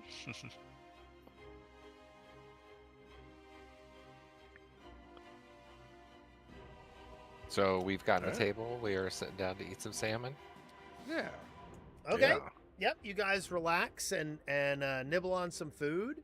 And one of the employees kind of walks over to you and goes, are you the ones we're expecting? No. Yeah. Maybe. Possibly, if you were expecting a group of powerful adventurers. She smiles. She goes, "That's what I've heard. That's what I've heard. You're here because you're adventurers. Wow, that's very exciting." She says, "I'll tell you what. As soon as you're done enjoying some food, I will take you up to the office. Tavandis is expecting you." She says, "But take your time. I'll go ahead and let him know to get ready. Sound good?" Sure. Sounds wonderful. Sure. Thank Okay. you so much. She leaves you to eat, fun. and she steps up a set of stairs that seems to go up to the second floor. Is this Tavandran Sestrin? This is hold on. What was the name I wrote down here? His name is Tavandis Sastrian. Yes. Tavandis. Okay. Sestrin. Yep. Okay. Okay, so you enjoy your food, and then Yep. when you guys go ahead and take off a silver for all your fish. Okay. Somebody pay that. I gotcha. Are you paying for everybody or just? Is it yourself? just one for the whole thing? Yeah, I gotcha. Yep, Oh, one just silver some for snacks. everyone? Yeah, It's just on for some me, snacks. guys. Don't worry about it. And so you get, and then the employee walks you up the stairs,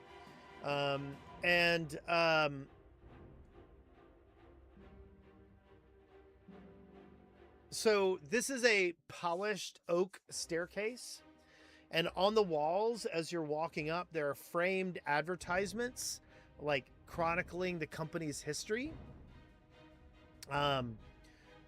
Posters that were advertising fresh salmon that later become more and more theatrical as you go up, you know, like as if the artistry on the posters has gotten, you know, more complex as the company has gone on.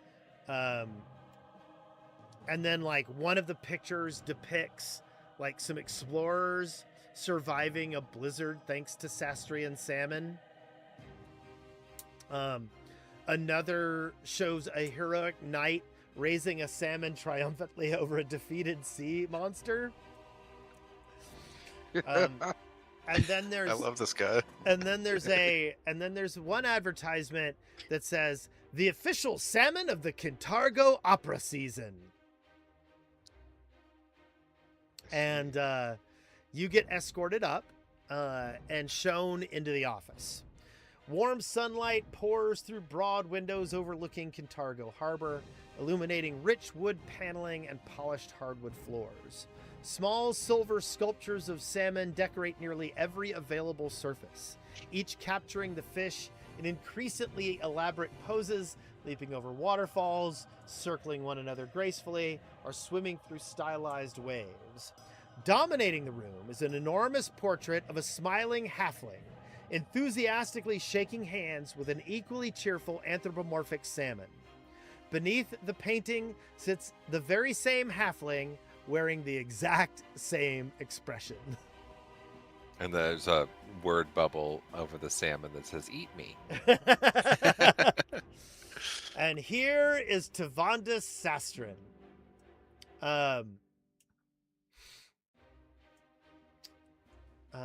Well, What Mr. a Sastrin, mustache. your salmon was delectable. We just all enjoyed some. He grins downstairs. really brightly at you. He goes, "It is wonderful to meet you all. I am so glad you enjoyed the salmon. I'm so proud of what we do here." I see that you also have quite the penchant for marketing your salmon. He goes, "Oh, I do like that." Well, I'm sure you are aware of the opera that we are looking to get your support for. He goes, "I am quite excited about it." He goes, "I have some amazing ideas." He says, "I think that this is going to be a match made in heaven, you and I." Well, I have. I'm very curious to hear what your ideas are. He goes, "Oh, first, try this." And he brings over like a tray, and like he's got some more fancier versions of his salmon here. He's got some silver salmon jerky, some smoked salmon spread on crackers, some pickled vegetables, and some sparkling water with lemon. And he goes, try, eat it all. It's delicious." I start eating a lot. I am hungry. And this is salmon, which is always good. Yeah, it really is always good. Yeah. Does anybody I mean, say someti- anything while you're scarfing this down? I think we just. Yeah. I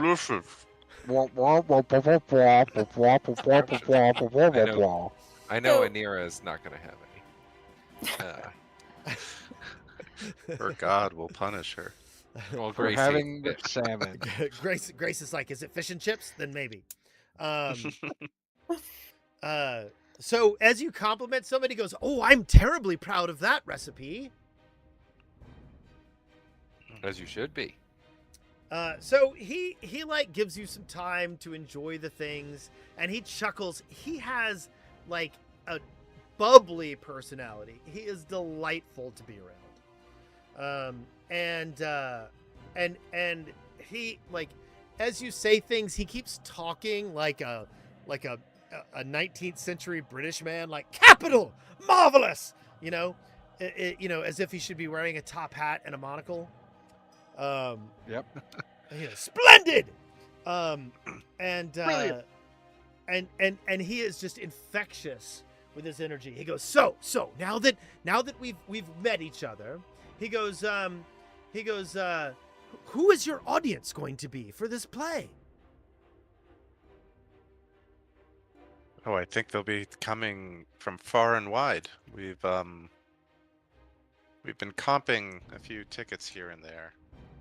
He goes, "Oh, both that's in the city delightful." and yes, and as far away as the Shackles. He goes, oh, that's incredible. He goes, "I would love to get some what's the term I'm looking for? Trade, some export rights down to Blood Cove. That would be amazing. I bet the silver salmon would go so well down there. We could salt it." And he goes, will there be elaborate scenery?" Of course, this is a first-rate production, and yes, we were down in Blood Cove recently and sampled the fare down there, and it holds nary a candle to what you have on offer here. I think they will be enlightened by your recipes. He goes, "That is so exciting." He goes, does your finale leave people inspired?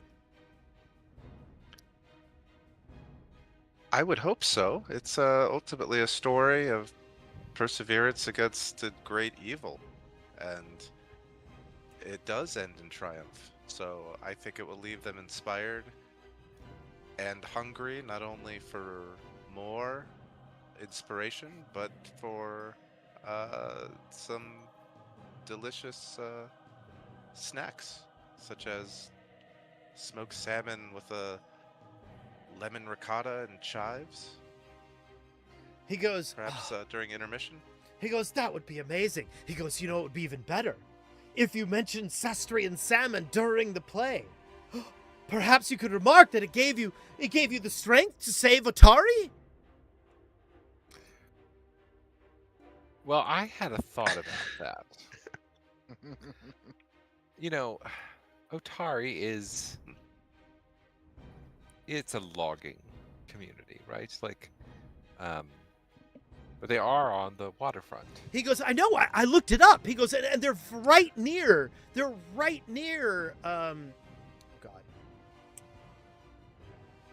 Man, my brain is not working tonight. Absalom? Yeah, Absalom. They're right near Absalom, and we regularly ship there. Yes, so, I mean, what's the logging, aspects of the narrative are, we don't really bring up the fact that it's a logging community in our opera. What's to say that it's not a fishing community that specializes in harvesting salmon specifically for you? He goes, oh, no. We want the silver salmon here around Kintargo and Ravenel. He goes, so that wouldn't work. He goes, what if there was a loyal companion dressed as a salmon? I look at Ixen What? immediately. What? He goes, children would adore it. I mean, maybe guiding intermission in the hall. Doesn't Zarum eat salmon? Wouldn't Zarum try to eat his friend? There was a period of time where Zarum would eat anything that we killed. We've got to be careful here. Falenta will blow her top. What if? I got to talk this guy out of that. Yeah. What do I do for this? What kind of role is this? We're just role playing right now. Roles come later. Okay, well,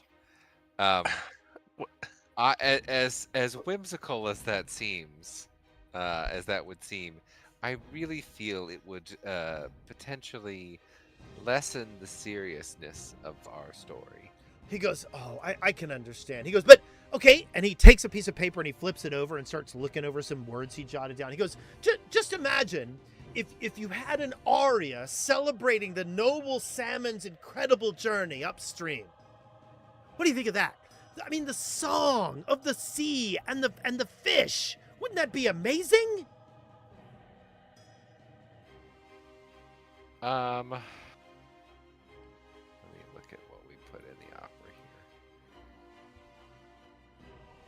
here. But not to change the subject, but I have a question about coming up here in the hallway, there was a lot of really fascinating artwork depicting your, various marketing campaigns, I would guess. Yes. Who does that artwork? He goes, I contract some of the artists. He goes, I come up with the ideas, though. They're mine. Because, we're going to need some help with scenery and artwork for the backgrounds of the opera. He goes, well, and the playbills too. He goes, oh, that's a delightful idea. We could get the artist to include some salmon in the promotional material.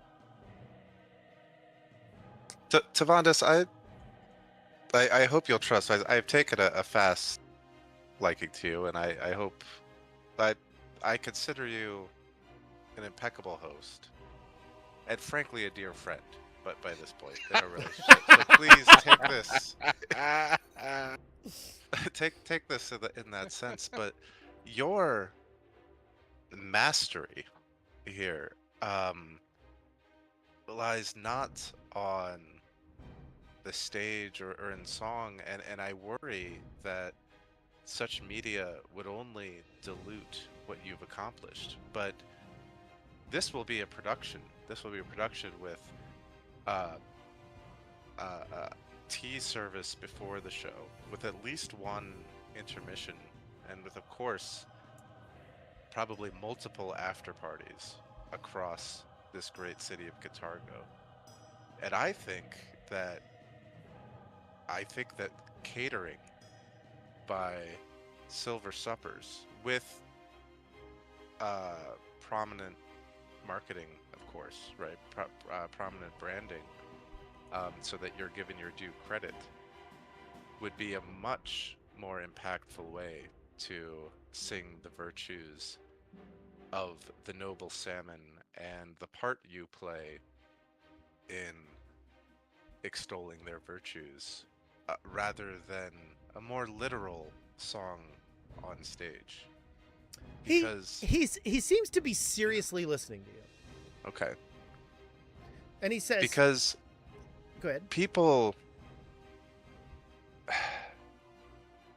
only by literally sinking their teeth into your delicious salmon can someone truly understand its importance and its achievement as an art in itself.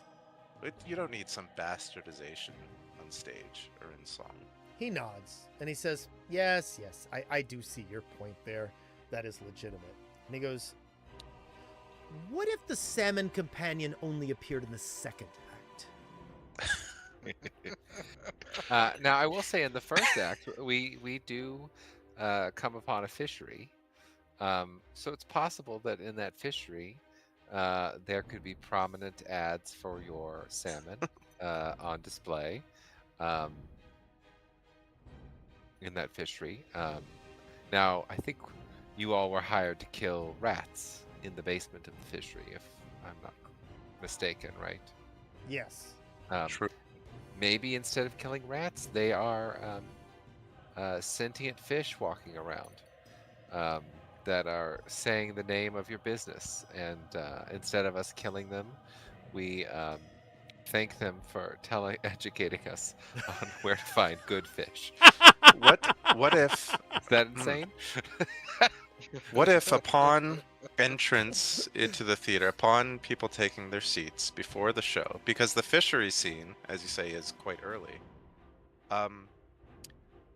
salmon canapes were distributed to everyone in the audience with instructions to dine upon these during the fishery scene to enhance their experience. And then, of course, once they do, the plates upon which the canapes sit, they will see are emblazoned with Silver Suppers.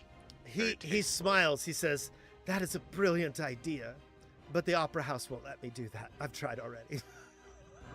He goes, Well, we "But-" have some he goes, pull. listen. He goes, like I said, second act. Okay, so now it's time for the role. Who wants to make the role? Oh, Oh boy. I mean, B. Here. Hold on. Yeah. Who's got that? Yeah. Who's got that I got coin? that, I got that coin now. So Okay, here we go. There's this or There you go. Okay, good. this. it's diplomacy. That's good. Do you want me to make it private? Yes, please. But I have 3 hero points, so you just let me know. Okay. Okay. He says, okay. So maybe Yay. the salmon doesn't have to appear on stage as a companion, but maybe we could have the aria of the song of the salmon. I'm sure that would be all right, wouldn't it? Well, they could be. I mean, they could be singing that at the fishery. You know, we could be entering the fishery, and they could be singing that as they pass the fish back and forth, as I've seen at markets. He goes, excellent. Okay. He goes, maybe they could be saying, our fish is delicious, but it's no silver salmon. Oh yes, I think that's an easy bit of dialogue that we could write. He goes, I am so happy. I am so happy to sponsor your play. And he I was offers... gonna pitch when we get to the fishery that the people on stage just throw fish at the crowd. And here, Yeah, she's gonna fucking kill us. Yes, here she is. is Yes, she is, Tavondis's sponsorship.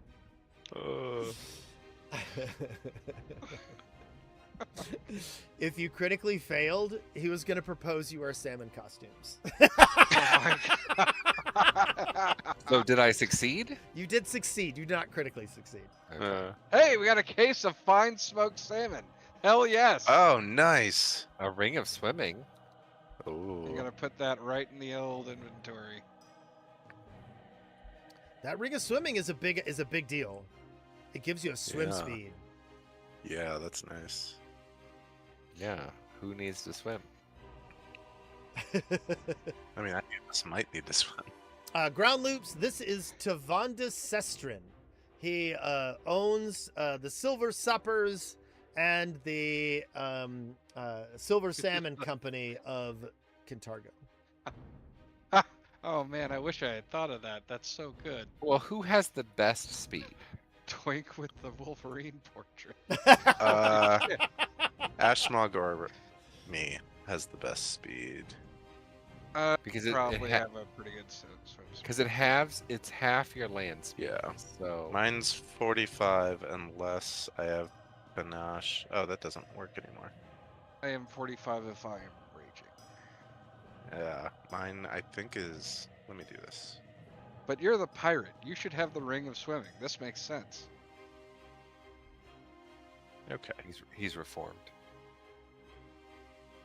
Well, I mean, you Tavondis can tell is that. so excited at this prospect. He is positively giddy. Listen, I could re-roll with. a Yes, hero we can point tell if by we the don't twitching want of to his do- mustache how excited he is. if we don't Ashmog, I want- accept your logic. I'll take the ring. Unless someone else really wants it. I do No. not. B doesn't want to get wet.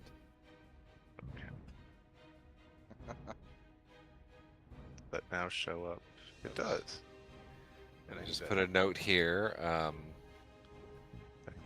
Have to include There we an go. aria about his fishery.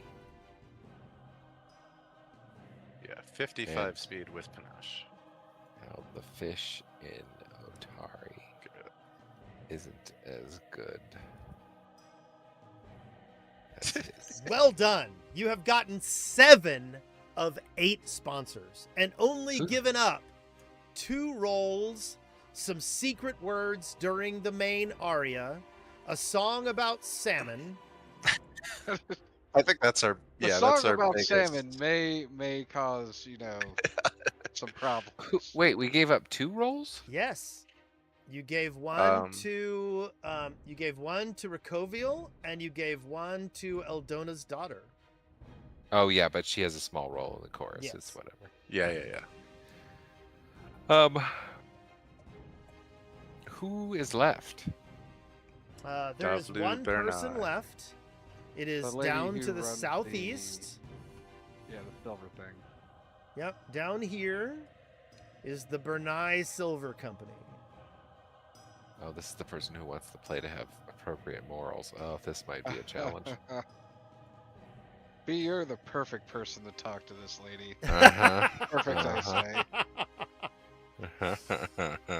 Okay, I'm gonna drag you guys down to Bernai Silver. Good, we're close to the bridge if we have to run. It is called the Bleak Bridge. Okay, so let me pull up Davlu's information here.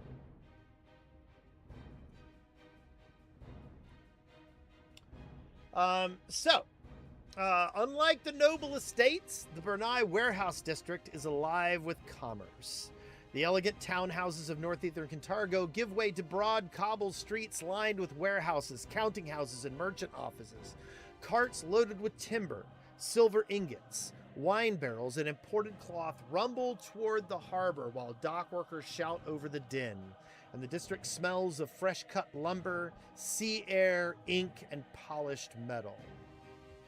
The Bernai Silver Company occupies an imposing 4-story stone warehouse whose polished granite facade is almost painfully clean. Large windows allow sunlight to flood the counting floors within, while polished brass signs proudly proclaims the company's motto, prosperity through industry.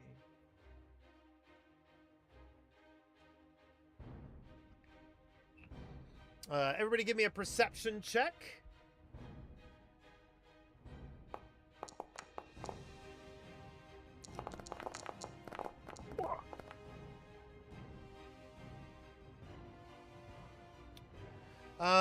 So Flack and Ashmog, one thing that you notice is that everything is incredibly orderly here.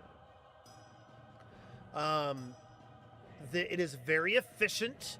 There are not people bumping into each other. This is not a place where people are doing ineffective things. You notice that as you get closer to the building, Teamsters are unloading silver, tallying incoming shipments, and the warehouse workers have surprisingly clean uniforms with the company crest on them. But you do notice that there is a comfort among the employees here. These people do not look like harried or overworked. They seem to be very proud of what they're doing. And as you walk into the reception room of the Bernai Silver Company, you notice that there are marble floors, dark walnut counters, and brass clocks. Everything seems to be ticking like a clock. A secretary looks up at you and goes, "Name and purpose of your appointment?" We're here to see Davlu about our opera. She nods and says, "Welcome, welcome. Please let me escort you up the stairs." And she takes you and walks you up the stairs.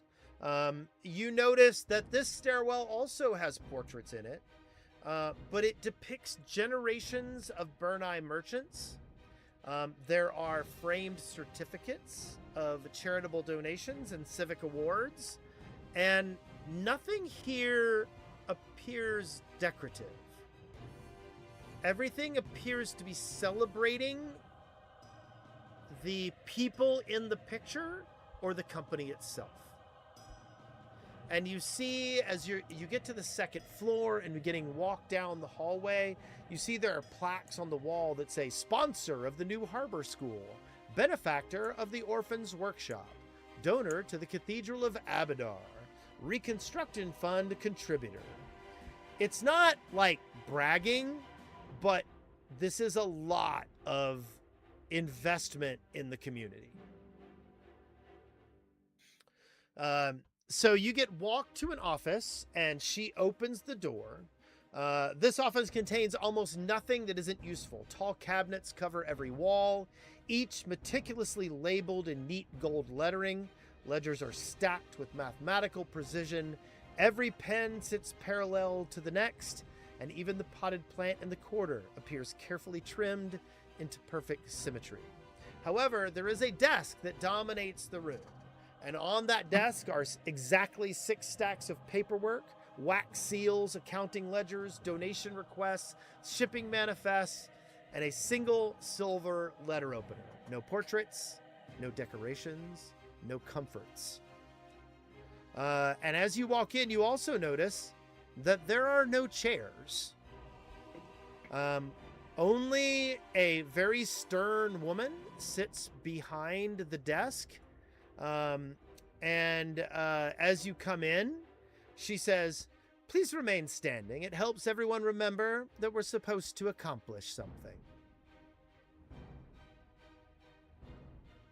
Let me introduce you to Okay. Davlu Bernai.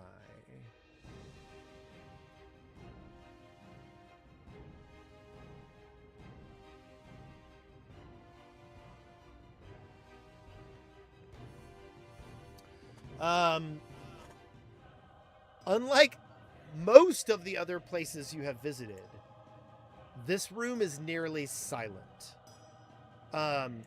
You can hear like mild movements from rooms nearby, things like pens and paper and the ticking of a clock and the wagons outside. But there is not like a lot of joyful noise. There's no singing, there's no boasting, there's no loud communication. And Davlu like looks at you and says, "Good morning. You're exactly 43 seconds early. Punctuality demonstrates respect. I appreciate that. Please begin with your synopsis. 5 minutes should suffice." All right. I Oh, give a good 5-minute lord. synopsis of our opera. God, I wish my Okay. boss was like this. Why don't you give me about... You wish what? I wish my boss was like this. I'd get so much more done. So, give me 1 minute of what you tell her. I tell her about the quaint little town of Otari that is suddenly rocked by an old relic lighthouse in the swamp nearby, coming alight and raising the dead in the cemetery. And we delve into the dungeon underneath the lighthouse to investigate and put a stop to a ghost sorceress's evil plans. Okay. She seems to scribble some things on a piece of paper in front of her. And then she knocks on the desk, and the secretary walks in, carrying some crystal glasses of water. And she goes, "Would you like some water?" That would be lovely. And then she kind of chuckles and says, "Tea lengthens meetings."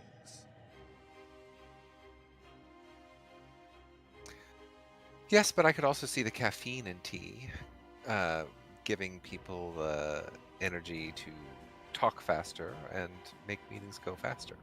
She says, "Unnecessary speed is unwanted speed." She says, "So, tell me, what is your intended audience?" I think everyone could get a lot of enjoyment and value out of our story. I think younger people could be inspired to potentially become adventurers, or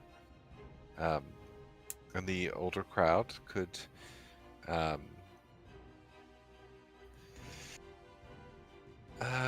just feel the thrill and excitement of what adventuring Still being life is alive, like. I guess. Yeah. She says, you say young people. Do you think the schools will have do you think that they will have matinees for the schools to attend? I would hope so. I mean, there are children that are part of our story, and I think anytime children see themselves reflected in entertainment, it is of great value to their development. She says, "None of them were dangled off of bridges, were they?" Absolutely not. Do you think? Not by us, that's for sure. She goes, what lesson would a young citizen leave your play with?"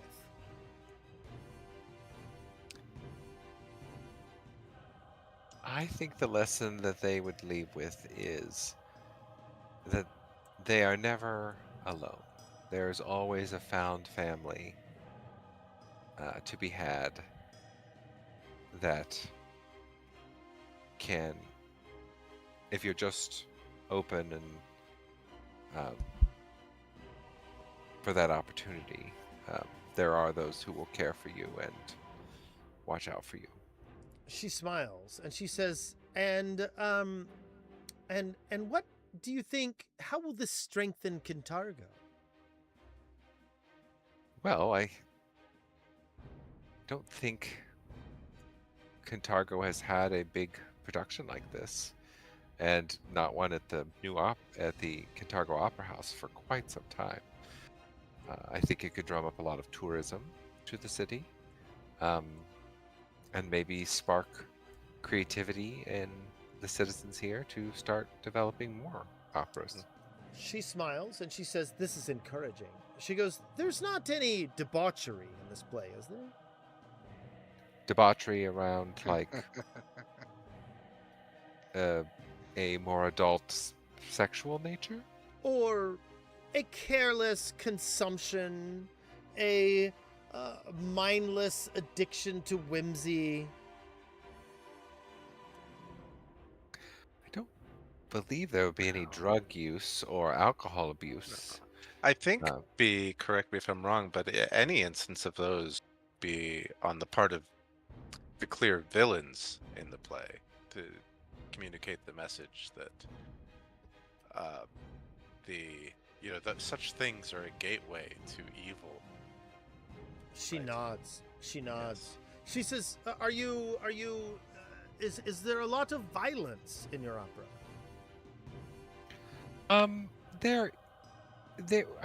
We are fighting monsters as part of our quest. But we haven't really talked about how that will be depicted on stage as of yet. I think it could be very tiresome for an audience to watch us constantly fighting monsters. But the monsters are fantastical, I would think, for audiences to see. I think it would be their only chance to see some of these creatures, and it could be eye-opening for a lot of people that such creatures exist in the world. She nods and she goes, "And bawdy jokes or risque scenes or romantic relationships?" Oh, There's no romance in our story. A vague allusion to a couple who are the founders of the town being married, but and then them having descendants, but people would have to do a lot of. There's none of that's depicted in the play. She goes, "Oh, family values, family values. We care about this." She goes, "So is any of the story focused around the worship of Abadar or Torag?" I don't know who those So gods are. Abadar is basically the god of civilization, like trade, commerce, like building a city. And Torag is a god of the forge. so while I'm sorry, I don't No, want to you step on go. your You beat. go. So, while not explicitly, there are scenes set in the great metropolis of Absalom, and in fact, the great threat presented by the villain of the play is the destruction of this monument to civilization. And She so nods the and she says- righteousness of the heroes in combating that threat, I think, is a clear, clearly in alignment with Abaddon's teachings. Okay, so I want to ask you a serious question. Do you guys Mhm. feel you have been deceptive in any way? I have not told a lie yet. I don't think. I mean, there's not really sexual stuff that we're going to have in it. There's not alcohol and drugs, as far as I can recall. There is combat, though. I mean, Yeah. don't I think we've think talked about how though that leads. fighting monsters, she didn't seem to be opposed to that inherently. Yeah, it's not fighting human on human. So I don't know. I don't like, think we've been deceptive. I think we've stressed, we've emphasized Yeah. like aspects that clearly appeal to her, but I don't think we've Yeah. lied about anything. I mean, Okay. I had a card I was going to play if we needed to that Ashmog was not going to like.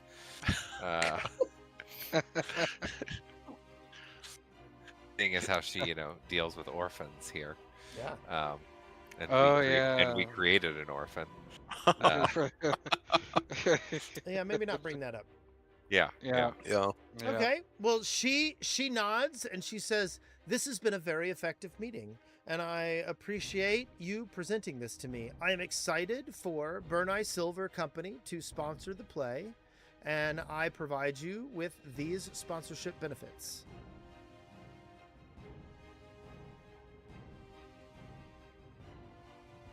Well, thank you for taking the time. Yes. We So in will- here is a Dawn Silver breastplate emblazoned with the Civil of Abadar, and a full set of elegant Dawn silverware worth 2,000 gold. Wow. Congratulations, you guys have gotten all 8 sponsors. Amazing. Nice. Well done. We bullshitted our way to victory. Good job. I feel that you just walked the gauntlet with style and panache, and a little bit of Yeah. chutzpah. Yeah, I don't think any of us can wear Pieces this of plate or breastplate, half but plate. I mean, I could, but I don't think it's better than what I have. yeah, I mean, I think all the armor is really like 2,000. This has got to be something special, though. Greater flexibility and speeds. So Dawn Silver is a. Let me see what Dawn Silver is again. Hold on. Dawns. Let me take a look at my It's a armor. special like material.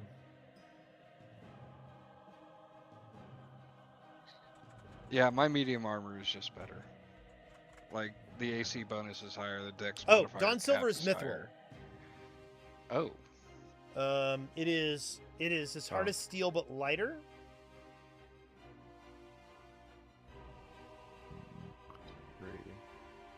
I mean, we can Um, always sell it, but I would not get benefits from using this. Dawn Silver weapons and armor are treated as if they were silver for the purposes of damaging creatures with weakness to silver. An item made of Dawn Silver is lighter than one made of iron, and the item's bulk is reduced by 1. Yeah. Yeah, looking at the stats and all that jazz, it's not better than what I have. Yeah.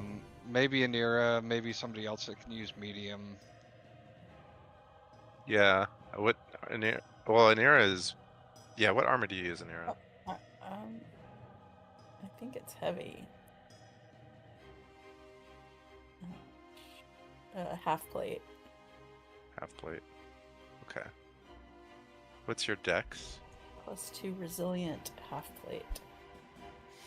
+4. Did you say, Wes, that it is lighter than regular Yes. breastplate? So when I pull up a regular breastplate, its bulk is 2.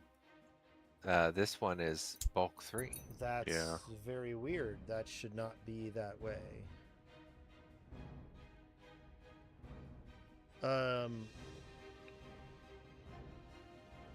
me see. Hold on. That's really weird.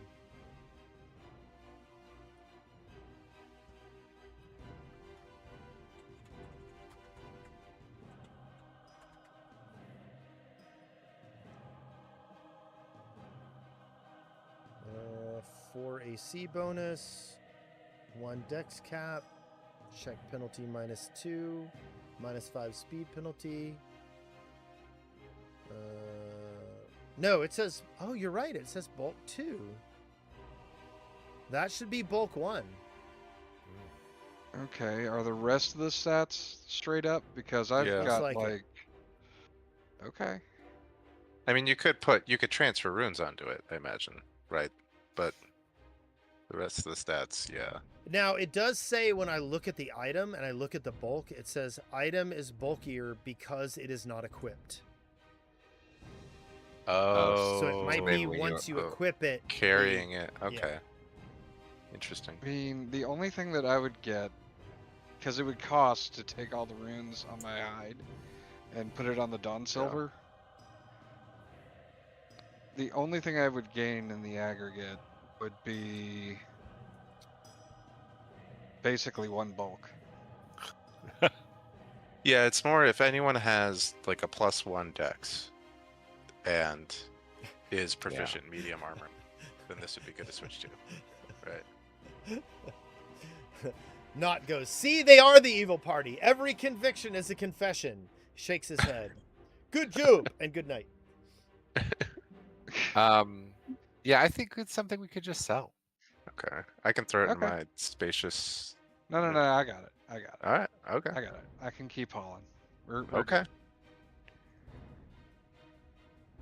All right. Well, we I should got, go I got a report bag back that to makes Fal- it weigh nothing.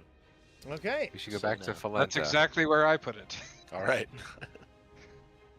And it's mostly filled with cactus jerky. Go back to If anyone wants a Falenta. piece. Oh wait, no, this. Let's go inform Falenta about the Song of the Salmon. Okay. So you go Let's to the Feathered keep that Fox and meet up with Falenta and talk to her about things. And she says, so how did things go? Actually, hold on. Well- I feel they need to change the music because this needs to be a lot less tense. Well, first, let me just give you one of these slates. Mm-hmm. I'm gonna take that down by 1. No, and it's this 2 new- pairs. It's 2 pairs. It's 2 pairs. Yeah. Why So don't I don't think you reduce before- your thing in your inventory. No. It's Or- 2 slates. One goes It's But to the just one- quantity is, yeah. But the item says this matched pair of slates. Right, but they always come in sets of 2. Okay, so the Okay. quantity on here is indicative. Is of the that. 2 plates that you have. Got it. Okay, Okay. then I'm gonna Yes. give her 1. Right. So, and let her know, like, hey, this way we can chat and like message you and let you know what we're up to. She is excited about this. She goes, that sounds like a great idea. She goes, I can, if I need to see you on a day, then I can just write it down here. And then you obviously will pay attention to this every single day and come and see me Yes. if I need it. Oh God, you will- gave her I- group chat powers. It's not just that. You gave your boss your personal phone number to text you. Yeah, yeah. I think it's That's a a great mistake.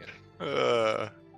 You know, We're gonna before we discuss leave her on anything red. about our mission, why don't we share some of this? And I'm sure you haven't eaten yet today, and you should probably do that. She tries some of the delicious smoked salmon and thinks it is magnificent. Excellent. I'm glad you We- like it. Yeah. B, why don't we go into details of what we have today? Well, we were able to get Lady Iphigenia Jaltero. She's able to. Her pet was enamored with us, so she will be sponsoring our play. She smiles. She goes, very good, very good. That was a wild card. I didn't know if you would be able to pull it off. Davlu Bernai was excited to sponsor our production.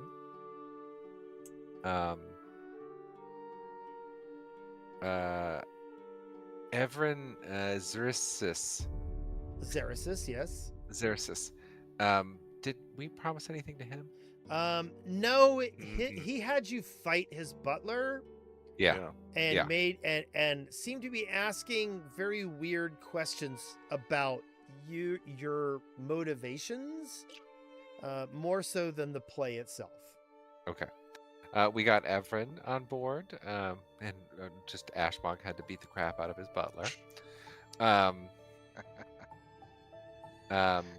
The headmistress, Lady Decor, was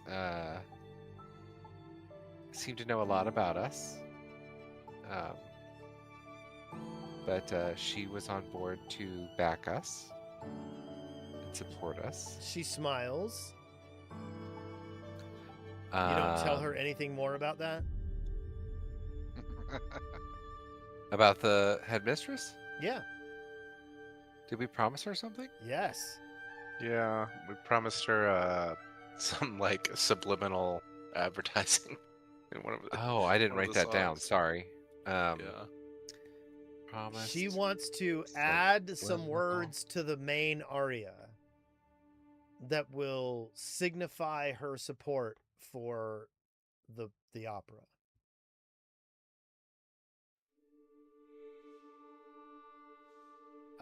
Yes. So she just had.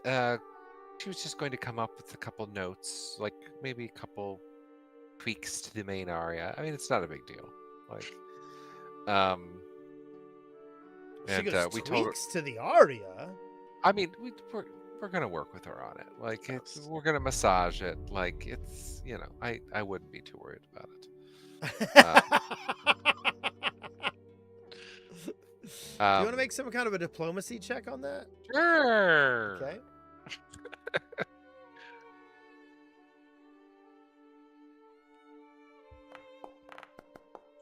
Oh, nice. That is an excellent roll. You critically succeeded. And she is absolutely like, oh, well, then yes, we can work with her. Yes, absolutely. I'm gonna have to make a lot more of these here in a second. We also met with the Kuthite, Vizeth. He was quite a curious fellow. I would kick him out of bed. But he's very religious, so I think that would be a problem with our relationship.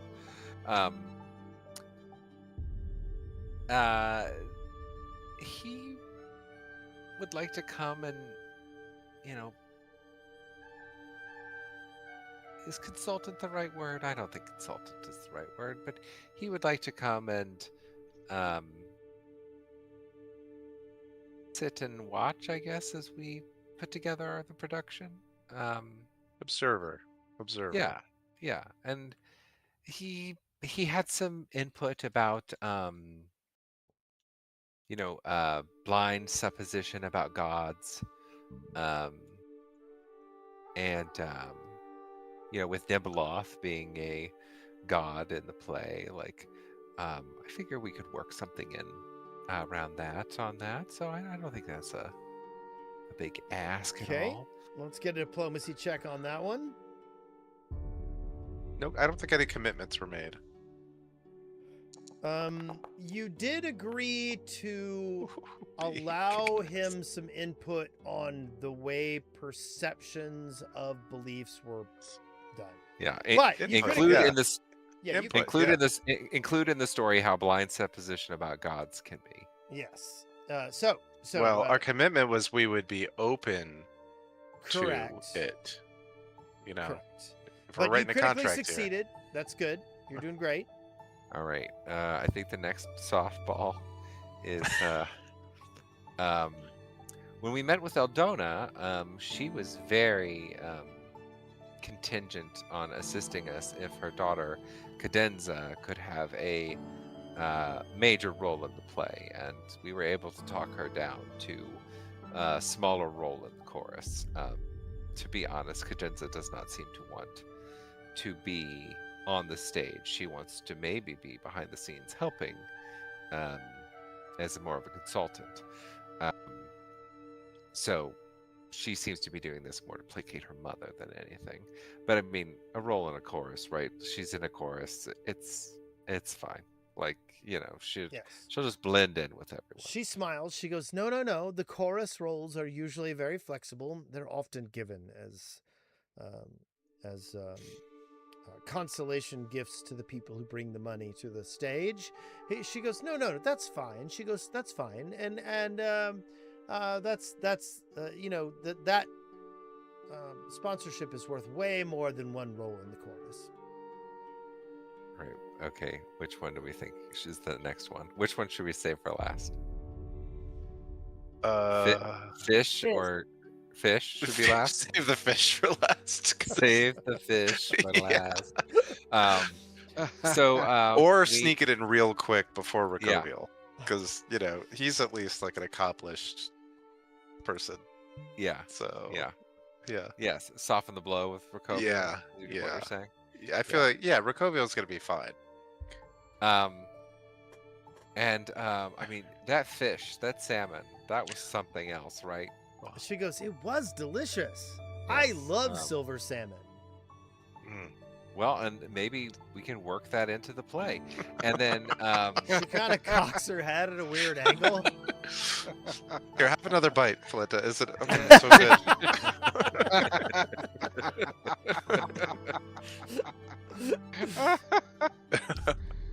You know, yeah.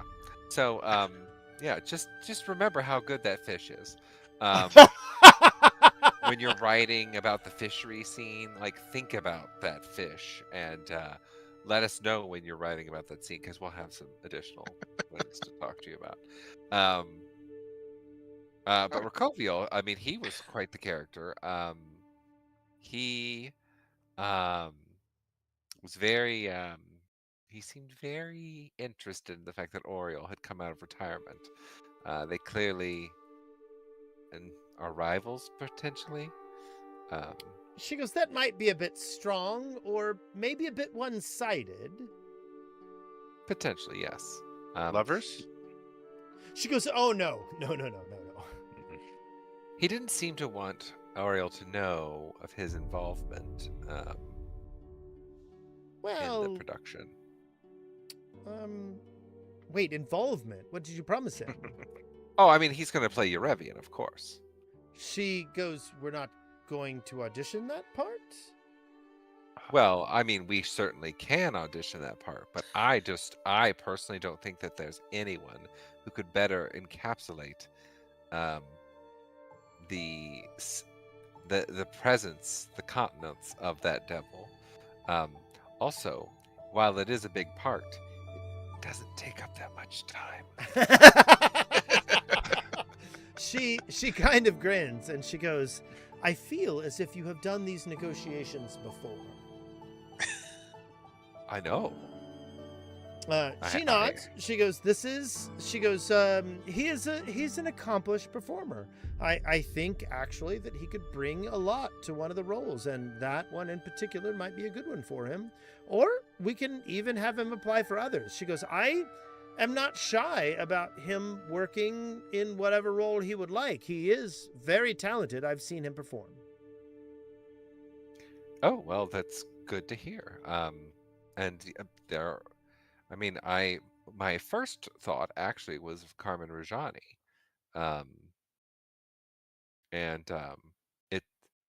He can't, of course, play both those roles, but that is also another role that has more stage time. What is this screen you speak of? and I think his personality would align very well with Carmen. So yeah, that is also something to think about. But Eurevian sang all of his speech to us, and which was very off-putting. And Rocovio, I think, could capture that essence. She nods and she goes, yes, this is well within reach. We can look into this. But yes, so that was our day of shaking hands, kissing babies, placating the masses. We got many a treasure from them, which I assume some will be sold to help fund the production. She goes, oh, no. I don't think you understand exactly how much money is going into this production. These trinkets that you received are baubles compared to what we will be getting as funding for the actual opera. Oh, okay. I didn't know if what they were giving us was what we had to use and we had to sell. Oh, absolutely not. These were signing bonuses, I believe. Well, excellent. I'm excited that we procured all 8 of the people on your list. She claps. Wait, she goes, all 8? She goes, what about Lady McCure? Who? Lady DeCure of the School for Girls? No, we talked about her. Oh yeah. Yeah, we talked about her. Yeah. Did you? Yeah. We talked to her. I don't know if we talked about. No, we did. No, we totally did. B talked. Did you say that she was going to have words to put in the main aria? Yeah. Okay. And you made him roll for it. You made me roll for it. Oh, okay. That's fine. I don't remember that. I guess maybe my wine hit me very quick. She was, because she was very like, words added to the main aria, and I was like, oh yeah, no, it'll be subtle, it'll be fine. We're gonna talk her down. It's Okay. gonna be fine. Well, she goes, well, the good news is we're going to be having auditions in 3 days. That is exciting. She goes, well, She Do goes, I- I need you there. We're going to need to pick the roles, and your investment in this play is going to determine whether we are picking the right people. So in 3 days, we're going to be having the what's it called? Don't mind me. auditions? Casting call. We're going to be having Oh. the casting call, and at that point in time, we will do auditions for everyone there, and you will help us pick who is going to be in each role. And at that point in time, we will lock down who is performing, and then we will pursue our composer and our stage, our set director, and our Stage manager? who's going to make the effects for the show. It's going to be great. You're going to have a great time. But in the short run, plan to be here in 3 days for the auditions. Well, yes, I Yeah. if you recall, I'm going to be auditioning for myself. She smiles and goes, I am proud to say that I think that you will blow them all your competition off the stage. She I have goes, 3 hero points ready to go for it, baby. She goes, although if Rocovio wants your role. Oh. I don't think so. I don't think he can capture this. My charisma, uniqueness, nerve, and talent. He goes, that is fascinating that you think that way. Okay, so we're going to call it a night and get you guys to bed Good work. early. Hold on just one moment. Where is this? Boop, there we go. This was some of the most fun 2 non-combat sessions I've ever had. Really?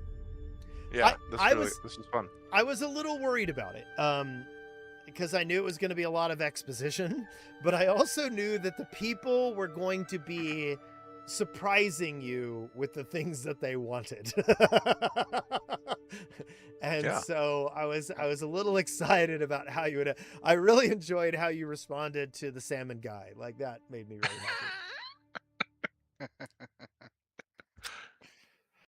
I mean, I think it would be really cute if Ixen was just wearing a salmon costume the whole time. Unexplained, complete uncommented Unexplained. on. It's like still introduced as a kobold, but Yes. wearing a salmon costume. Oh my god. I think we Um, can make it work. Yeah. Okay, so stars and wishes. Flack, stars and wishes. Oh man. B did a ton today. B got us a lot of money, and we only had to whore ourselves out really for a salmon aria, which in the scheme of things is not bad. I do really feel that the salmon aria and the words are the only like offensive things that you really had to conspire. I mean, the words, I feel like we kind of agreed to be subliminal messaging a little Yeah. bit.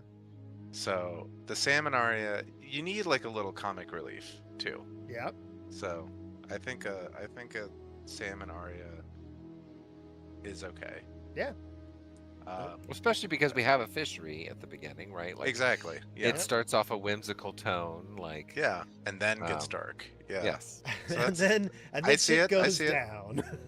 Yeah. I think it works really well, actually. Yeah. Okay, So- Ashmog, stars and wishes. My star goes to B for running point on a lot of these conversations. I know a lot of us find these social interactions a little difficult, and the fact that he takes point on basically all of them is a huge relief, at least to me. Like me, I like to swing at things and occasionally do and notice funny stuff, but Yes. that much conversation is a bit much. So thank you for that. wishes. I hope everybody can make it next week. Yep. And we can keep on rolling on. So next week, we'll talk about that in a second. Zarum, stars and wishes. Is he here? Is he here? Is he here? It's I think muted. the- Oh, there shoot, it comes. sorry. No Hi. worries. Jesus, I was muted for hell knows how long. Oh no. I want to give my star to Tony as well. I mean, I'm full up on hero points, people. So But I'll give No, it don't to- do that. Don't. I'm not trying to meta game. yeah. It's fine. This is a bonus from the GM. Don't. Don't risk it. So, start to Tony, and I wish that we can all be here next time. Yes. Anira, stars and wishes. Yeah, I mean, it's got to be Tony for being the mouthpiece.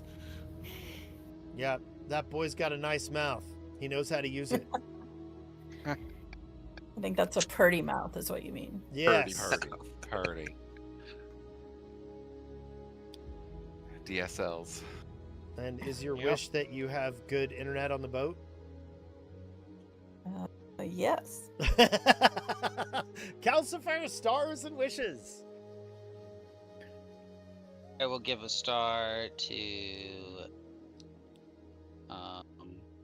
Tony as well, and also a doom point to Wes for advantageous lead. I will take it. Any wishes? Right.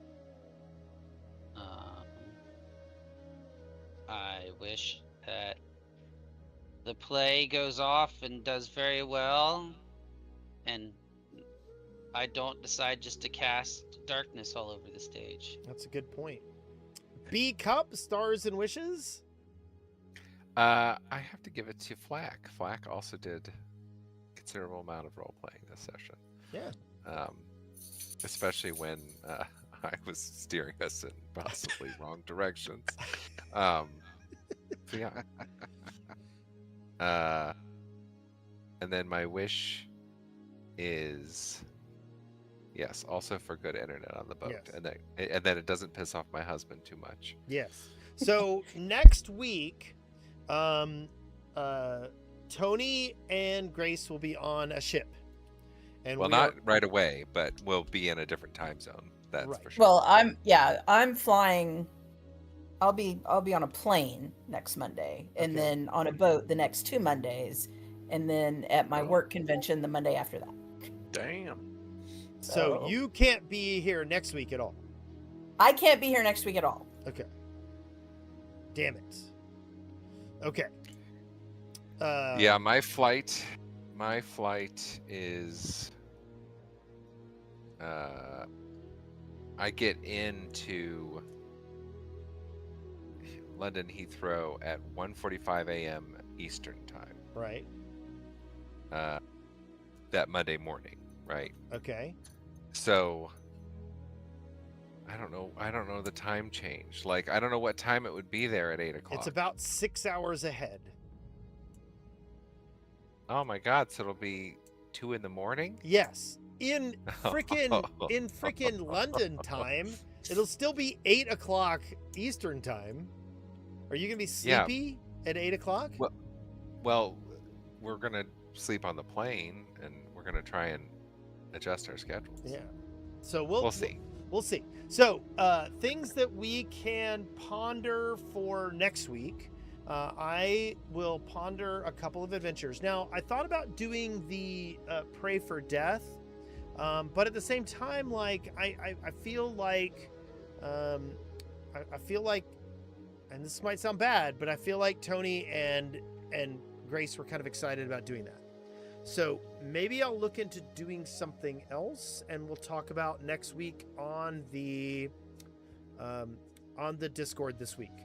I've got a couple of other things that we can do, and I'll put some ideas out. Sound good? Okay. Sure. Sounds good.